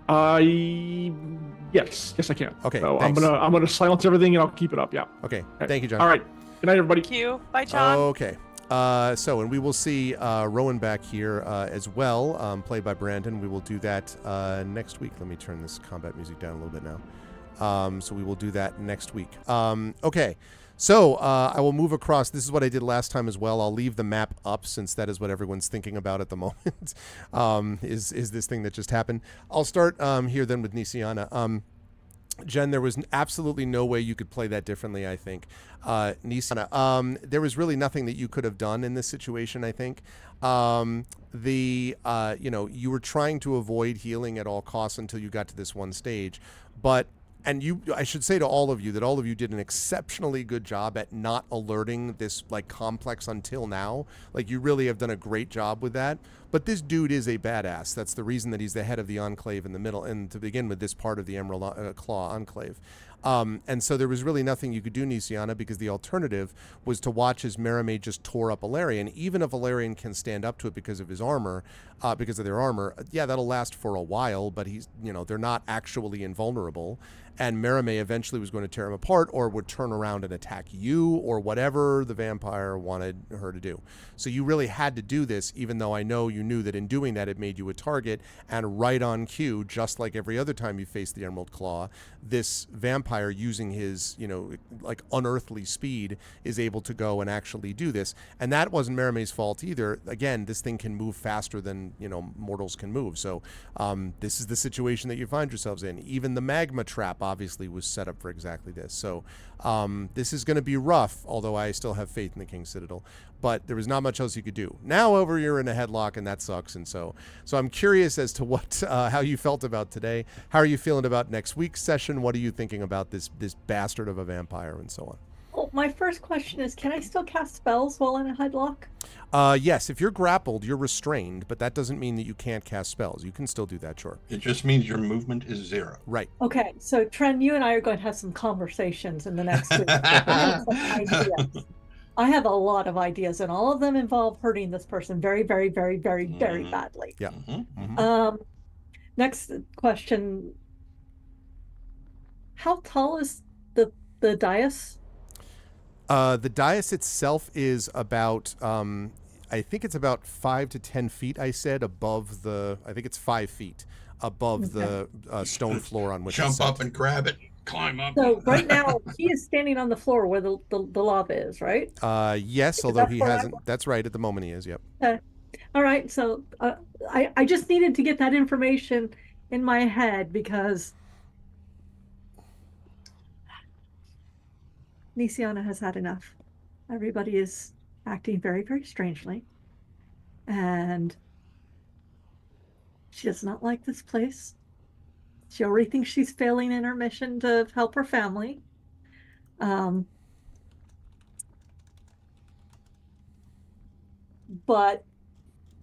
the one thing I can say is she is confident on where her soul is going to go. Can he say the same? And I don't see her telling her sister or Alarian or anybody to stand down. Divinorian was curious, Jen, how much strength was needed to do a WWE power throw from a headlock position. Well, considering she's like 2.5 feet tall and he's a 6-foot man, I literally don't have the leverage. Yeah, I don't have the leverage, but it would be really nice. Yeah, but I do have magic. Yeah. And I am pissed off. And we'll see what happens. But it was good. I did get one goal. Like, you did. Yep. I don't think he's noticed that I got the skull. We'll see. I think things are not looking great for the home team right now, or actually technically the away team, because that's what we are. The visitors, yes. Yeah, it's not looking great for the away team. I'm glad I uncharmed my sister because she really could massively fuck us all up. And I know how much she could do. So yeah. So I'm very much interested in next week. Nisiana hates everything about this mission and where she is, but Jen is like, all right, we got this, maybe, but let's see what we can do about it. In the meantime, I will be here next week. Next week, I'm going to be really talking about my Kickstarter that's going to be at the end of the month. In the meantime, I've finished, I don't remember. I've had a bunch of publications. I'm writing. I'm an author. Go to jenniferbrozek.com. That's where everything is at this point. And I'm actually really looking forward to seeing how Brandon is going to deal with this. What I can't wait for is for Brandon to hear about this and be like, "What happened? You did what with where? How did these things? What?" Yep. Yeah. So it's a great situation. I mean, it's terrible. It's absolutely awful. Situation. I'm really worried about Mia Tantan at this point because I don't think he can teleport or anything, and he's now surrounded by lava. Also, I don't trust vampires. I don't think even if I said stand down, it would help anything. No. So yes, I mean, I'm pretty sure you as a GM would have expected me to be like, yeah, I doubt it. Yeah, I mean, listen, I don't know, but I doubted very much you were going to be like, well, we lost. That doesn't strike Guys, me. let's go home. That doesn't strike me as likely. I will be spending the next week thinking about this, though. So oh yeah, I totally thank get you. that.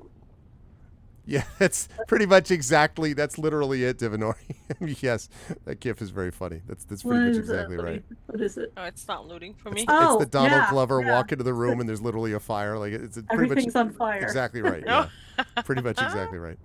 I absolutely would never walk away invisible from my sister or write an adventure about this novel. Yeah. No, no, no, no. I Okay, mean, yeah. that's where I am. Too much brain fried. But good stuff tonight, Jen. And yes, thank you. And I think it's one of those things where I imagine the party will be very much like, what are we going to do? What are we going to do this week? And I expect a lot of cunning plans, when people return. Again, you saw John playing Alarian tonight. You will get a chance to see, and good work for John playing Rowan as well. You will see Brandon back in his accustomed spot, and John playing just Alarian in his accustomed spot next week, which leads us to Marie. Marie, two apologies. One, I'm very sorry that he charmed you. Unfortunately, he's the message. Like it was 100% going to be his plan to deal with you first, largely because there may have been some previous connection or awareness or understanding of you from before. But I also had a feeling that you might make one of those saving throws. And when you miss them, I'm like, well, crap. So the second apology then has to do with the fact that I wasn't able to keep us going so you could fuck him up. Because clearly, I mean, this bastard, deserves to go, for sure. But unfortunately, that was not to be tonight. However, you have been released from the charm. It's not clear whether you are forever immune to being charmed again, by the way, be aware. But at the moment, he seems more interested in doing what he's doing with the beating up and all that kind of, and biting people's necks and all that kind of stuff. So Not cool. yeah. I am. So I have to say, yeah. yeah. So anyway, that was the thing. Also, just before we get to letting you talk about the vampire stuff, but also I really, really was loving the chef interaction with the back and forth musical show tunes thing. It was amazing. I love that. And literally, you found the only gullible person in the entire complex, basically. So when you were like, "Is he gullible?" I'm like, "Yeah, he is. He's just a frustrated Broadway, singer who's ended up being a chef for a necrotic cult. I mean, a necromantic It cult. happens. Happens to the And best so of it us. happens. That was really, really amazing. But having said all of that, I know the vampire thing was kind of on your mind at the end. So how did you feel about this, and where will the folks see you next? I love the fact that I used my one natural 20 of the entire campaign today. Just, To identifying know the show every tunes. part. Yeah. No, yeah. Oh, yeah. Like, that was best use of a 20 ever. Yep. And then the dice gods were like, we don't need to give you a 20 for your saving throw. Like, we gave you it for this other thing. Yeah, that was the important thing. You can now just die. Yeah. Also, I misread one of my spells, which is lucky for Alarian, because Oh. I would have hurt him a lot more. Oh, really? Yeah. So I misread one of my spells, and I thought it was an area effect, but it's chosen creatures. So, anyways, so yeah. So I did not do it on purpose. I would not have. No, that's okay. Yeah, because she hurt her friend. Yeah, no, that was fun. Mirime's pretty mad. Like, she had the As should vision. be. He's now holding her sister. Like, this is like, Yep. yeah, this is not a good place for Mirime. Like, she is not enjoying this moment. But I feel pretty good that Tantin will figure out the trap and figure out a way to stop it before we all get cooked like the singing birds, which were not singing but cooked like supper. Mm-hmm. I feel very good about that. I feel very good that her sister will do something super cool, which will save her herself and everyone else and look super cool and dragony. And also, I think that if we figure out how to stop a vampire, because I'm not actually clear about that, so maybe I'll have to do like some kind of check. But I feel good that we're not going to all die. The fact that you laughed right afterwards was done. I feel good that we're all gonna die. Like, just like, No, we're not all we're gonna not die. all gonna die. I have like dimension door, which I'm like, I could just grab Nisiana and get out. I'm not gonna do it, but it could be. It could happen. All right. Well. Anyways, but I had a lot of fun though. Like, I understand and respect the fact that we had to stop, especially since John had to go. But I am very excited. I'm glad we're playing next week now, because it's like this has got to I am continue. too. Actually, yeah. We gotta get this done. Yep. So thank you. Next, you'll find me here next week on Saturday. Come watch us fuck up a vampire. Yeah, I'm on the internet. Come find me Find my books. Much love. Yay, let's kill vampires. Kill vampires. Definitely find Marie's books. Thank you, Marie. Good stuff Thank you. as always. And last but certainly not least, Tren, two things. First of all, one really good emotional moment, several good tactical moments. The emotional moment obviously is looking at the war room, looking at the bulletin board and the impact of that. And I was waiting to see the reaction of that because it was both, of course, playing back into this trauma, but also, what are they doing to the city? Like, what does this mean? I can't wait to see what Tanton may or may not be thinking about, beyond just obviously the reminder of the trauma, but also, is this going to play into his what we have to do next type of thing? So anyway, I'm very curious about that. And then tactically, I honestly was like, you're kind of screwed. Like, I don't know what you're going to do with these bats other than just attack the bats until they die, which was one option. But then doing that while also having to deal with the magma. And it's a good thing you look behind you so you weren't like, you have just stepped into magma, because nobody looked behind them at the passageway. So you did that. But now, of course, you are surrounded by said magma. So, but that lightning bolt was really critical, at least to kind of, give you a little bit of breathing room, and possibly cut down on the amount of enemies that you're trying to deal with overall. But who knows what's going to happen next under the circumstances. Spanner, at least, is going to take some serious damage next turn. So how did you feel about today's session? Highlights for you. Where will the fine folks see you next? Well, first things first, the Lord of the Rings kind of screwed everybody over mentally, because there is no way that Gollum would have sunk into the magma. You don't sink in magma. You just sit there and sizzle on top of it. Yeah. That's true. So, not a problem. It's okay. Don't worry about it. I mean, you might go, but then you immediately come back up to the top because it's much denser than you are. So you're going to float. As a flaming body at that point, Anyway, so loved it. I thought it was great. It was awesome. It's I have plans. I hope so. I have faith in this group. You better have plans. Yeah. Regarding Rowan's armor class, he gets 10 because everybody has an armor class of 10. Right. His dexterity gives him a +2. Right. So 12. He gets padded armor would have made it 11, so he gets the +1 from the padded armor. So 13 now. Right? +1 from the dwarven belt. 14. +1 from the enhancements that whatever my character's name is. Tanton gave. Right. So 15 still would have been hit though. Well, yeah, I'm not denying that. I'm just saying. But yeah, but that's a good call though, to remember what exactly his armor class was at. Is it 2? Yeah, so 15. Okay. Yeah. I think. Which is better than he was at. I mean, Yeah, much. Like before he had, I mean, much better. But then when you said 12, no, that's wrong. So yeah, he's definitely got more than he thinks. Where will people see me? Here? Right back here in 1 week. That's right, 1 week. Of this. And not really worried about Spanner. I can build another one. Big deal. But definitely there are plans in the works. And then the Tuesday after that, we'll be back for more Eberron, not Eberron.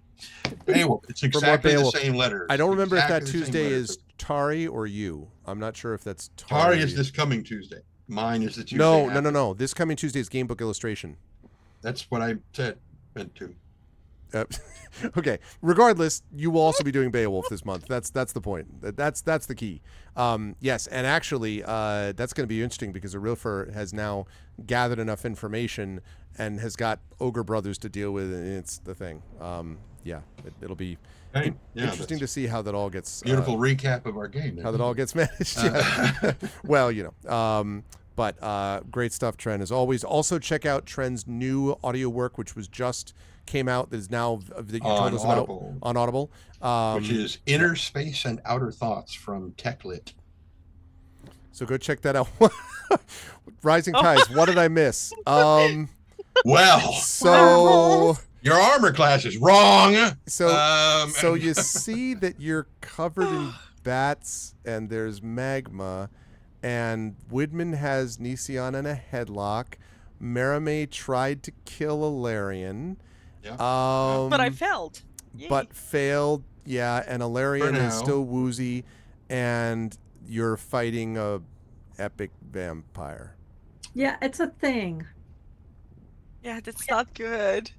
All right, well, I want to thank all the players for doing all the great stuff that they did. So it goes Gamebook Illustration, Beowulf Tari, then Beowulf Trending. Okay, great. That sounds awesome. Thank you, Triffid, for the clarification.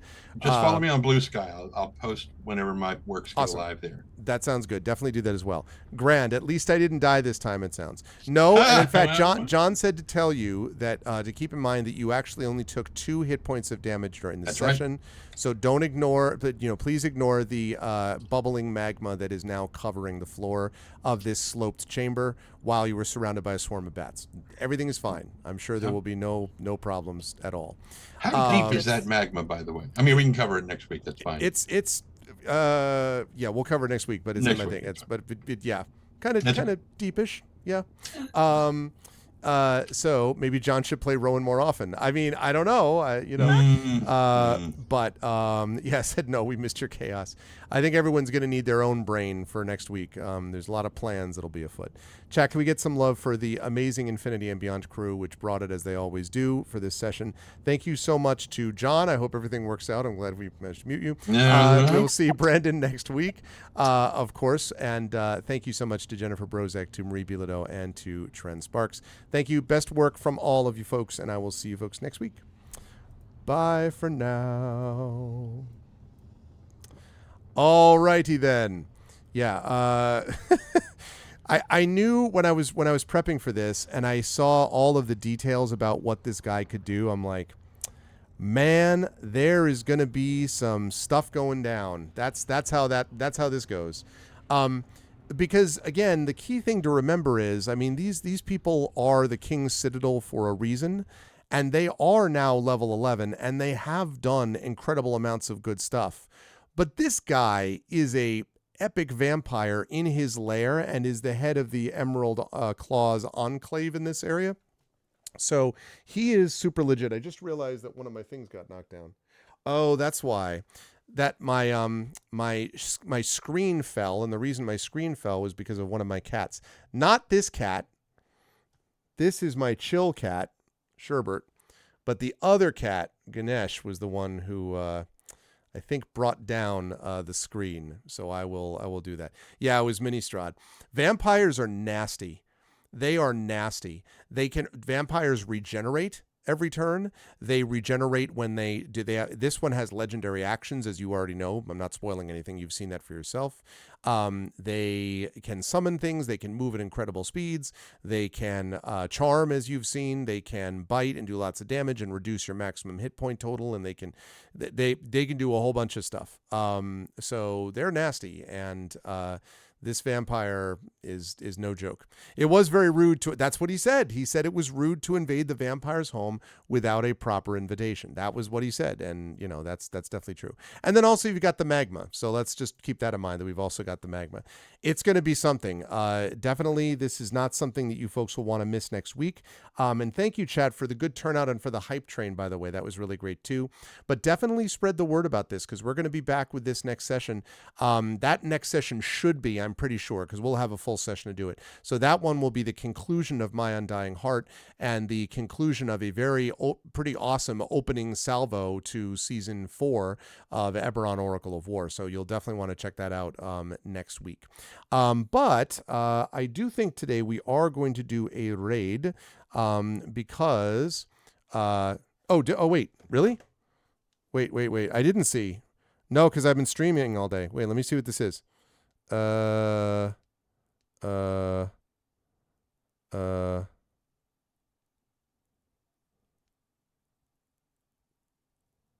Oh, nice. So I guess we can officially announce this, right? Can't we officially announce this? Do you think? Yeah, Tom, next weekend. Starting a little earlier, starting at 7:30. We went later. We started later here to accommodate one of our players. But normally we go 7:30 to 11. This time we went late because we're in the middle of this combat. So what do you think? Can we do that? So, all right. So here we go. I can officially announce, thanks to Mike for sending this along, I can officially announce that Fractal Spire, which, as you know, is a Speculate-based event, Speculate-based show, which first aired actually on this channel. that Fractal Spire has been selected for the 10th annual Miami Web Fest. So the continuing success of Speculate shows it continues. The success of the shows continues. So, and it is also the 10-year anniversary of the Miami Web Fest, which will take place Thursday, Friday, Saturday, Sunday, May 2nd, 3rd, 4th, and 5th.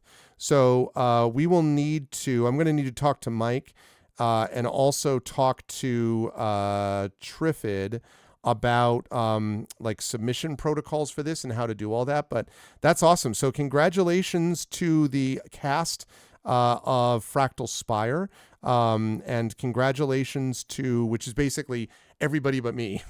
Congratulations to those, but it was great that it actually showed up on the channel. So Speculate's done very well between Valaword and the success of Fractal Spire. And all that stuff has been really great. So yeah, I'm just looking at my email, sort of like getting all of this in order and being like, oh yeah, this, and this. So yeah, that's awesome. So, thank you, Brandon. Thank you very much for that. And yeah, you will have a chance to see much more from me. We have a lot of good stuff going on actually with Brandon related material, not just with Speculate, but also, and congratulations again to Mike, congratulations to Brandon, congratulations to all of us at Speculate, congratulations to all of the players, the wonderful players, strange friends that we're playing as part of Fractal Spire as well. Thank you, everybody, and congratulations to everybody, and thank you for those who have supported us. But we've got a lot of stuff going on. I have to tell you folks that the conversation that Brandon and I had with Eric from Alligator Alley Entertainment about a few days ago now, actually I guess last Sunday if I'm not mistaken, was amazing. It was a long conversation. It was like 3 hours or so, but we like sort of worked out, I think Brandon can confirm, we worked out a lot of stuff like major issues and things like that had to be addressed.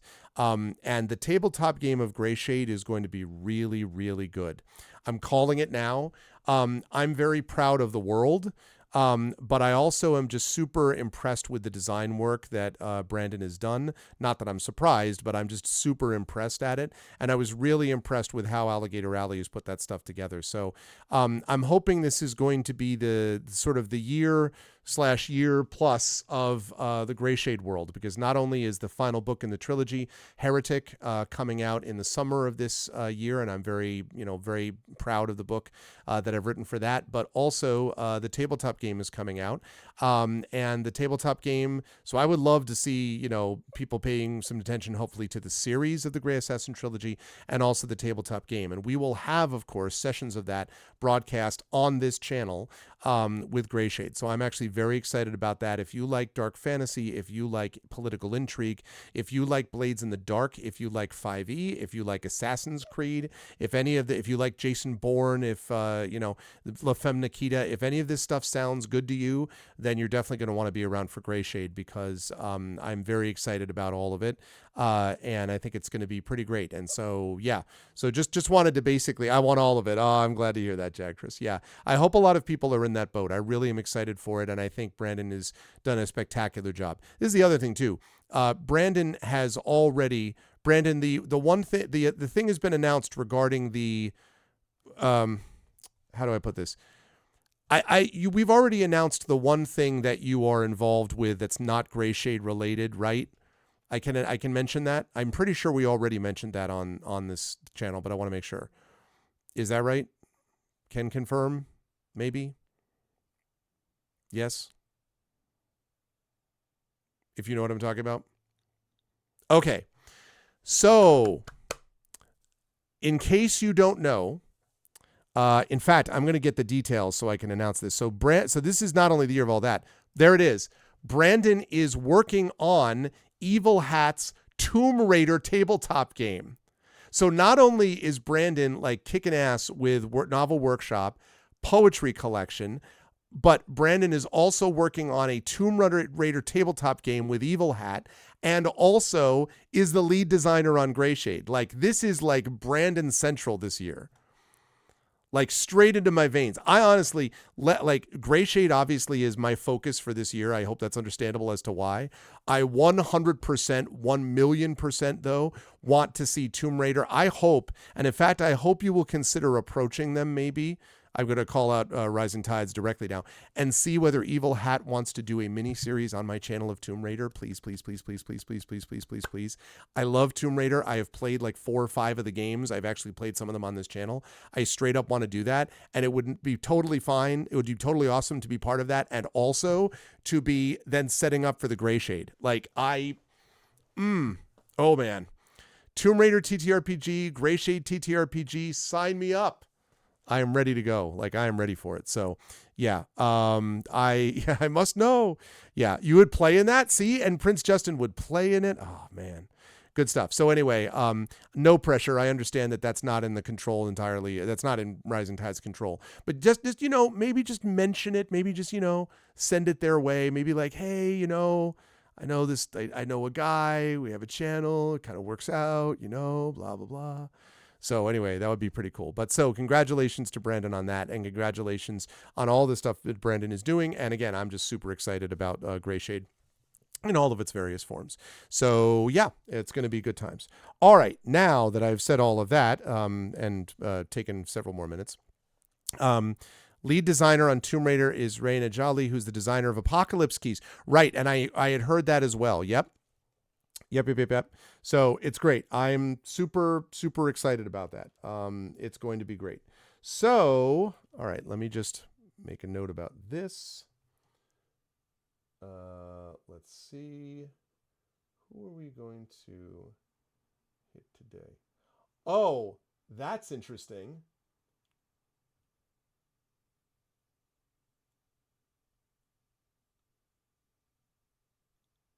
Wow. Okay. All right. Well, I know who we're rating because wow. If that doesn't just work out perfectly. Okay. Right. Okay. Awesome. Can't wait. This is going to be, if you liked that announcement you just heard, you're going to want to go on this raid. Okay. If you like that announcement, you will definitely want to go on this raid. You will see in just a moment. Raids go like this, by the way. The Arvanauts have landed is Twitch raid, lowercase Twitch, uppercase R, lowercase AID. If you're a sub, you do this when you're brought over automatically. Please do the raid with us. You can then go off to wherever you need to go. But if you can do the raid with us, it definitely makes the channel feel good that we're going to. It is good for us. It's good for everyone around. Good vibes all the way around with all the Arvany hypes and Twitch raid and all that kind of good stuff. So yes, definitely do that. If you were here and watching this, thank you so much. And if you enjoyed it, please follow the channel. Please check out our YouTube with !ArvTube. If you were following us, watching us on YouTube, thank you. Please consider checking out our Twitch channel as well if you're over on YouTube. Sub to us on YouTube. Discord is !ArvCord. Join us over there. Twitter !ArvTweets. Blue Sky !ArvSky. Join us over there. Website for all this is arvanelleron.com. Financially, !Arv Shop is the merchandise area. If you want to get a cool shirt like this, or you want to get a cool Arvanelleron shirt with the best bad idea we've ever had, King's Citadel Eberron shirt, which we've got over there, plus some other material and merchandise, you can definitely check that out there. !Arvtreon is that. We're really trying to build that number back up into the triple digits because it really will help the channel and we can get cool stuff for ourselves and for various channel goals. So please consider doing that if you can. Also, subbing to the channel, as several of you did tonight. Thank you so much for that. Thank you to the gift subs as well, to Tom and others. I really appreciate that. That makes a difference too. Custom sub badges and emotes to use here, there, and everywhere across Twitch. If you haven't done so already, please consider checking out the various publication stuff. !Icarus, my graphic novel from Athos Arts. !Library, my Tales and Tomes, The Forbidden Library. My 5e adventure and sourcebook from Alligator Alley Entertainment. And again, !Gray Shade. I've already explained that. Go over there. Pre-order, as Prince Justin likes to say, pre-orders are love, pre-orders are life. It really does help us out, so please go do that if you can. And as always, BLM, Black Lives Matter, important to affirm and assert the significance and importance of Black lives. Help Now, the World Health Organization page on suicide prevention.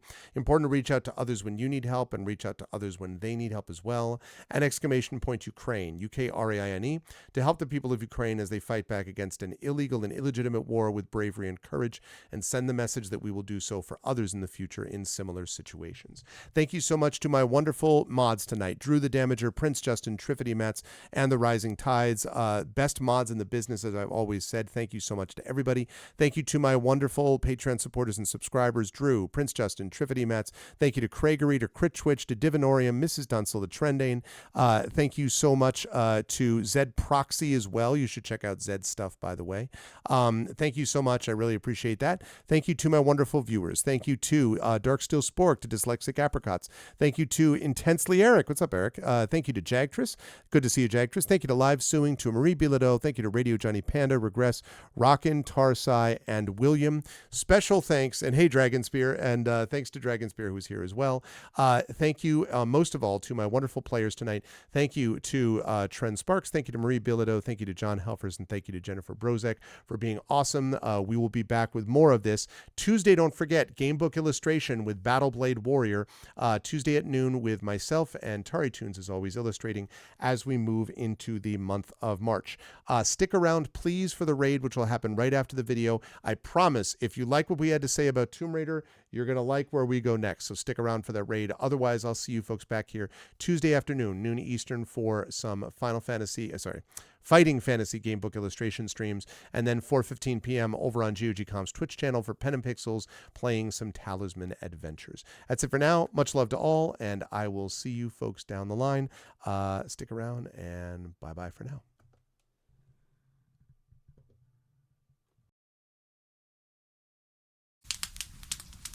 Most folks in Eberron live their lives hoping to survive and protect the ones they care about the most.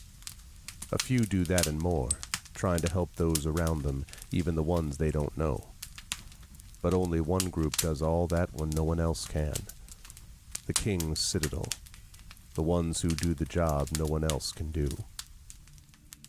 Elarian, the Shield. A star-forged Aegis whose strength lies in their shield, their armor, and their will to keep the Citadel and its mission safe. Merime, the Sword. A Kalashtar bard whose dreams have grown more troubled, the sight of her future grown more dim, but whose skill in battle, wisdom in counsel, and love for her sister and the Citadel has grown even stronger. Tantin, the Brain. A dragon-marked human artificer whose jovial demeanor conceals a deep curiosity, razor-sharp intellect, and long memory, with knowledge of what he did for the last war, and what he can or must do for the next one. Nisiana, the Heart. A dragon-marked halfling healer whose love for her sister is matched only by her desire to help and heal the members of the Citadel, even as the threats they face grow stronger and stranger, and even if she herself can't know where the next path might lead. Rowan, the Wild Card. A human wild magic sorcerer who's played a dangerous game for most of his life. Now he's gone all in to save his friends. But will he have the chips to pay if his bet is called? These 5 elite operatives came together to aid the salvage outpost of Salvation, where the Grey hovers nearby, a threat and a promise. With the Oracle of War, they found an artifact powerful enough to end a war, or begin one. They traveled to Sharn, City of Towers, and started to unravel the Oracle's mysteries while stopping assassination attempts from the Emerald Claw and the Nation of Thrain.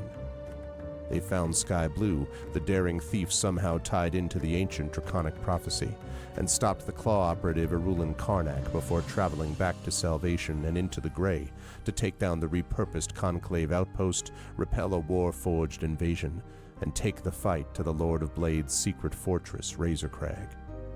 They found an elemental forge of great power and rescued both hostages from Salvation and the maker of the Oracle of War himself.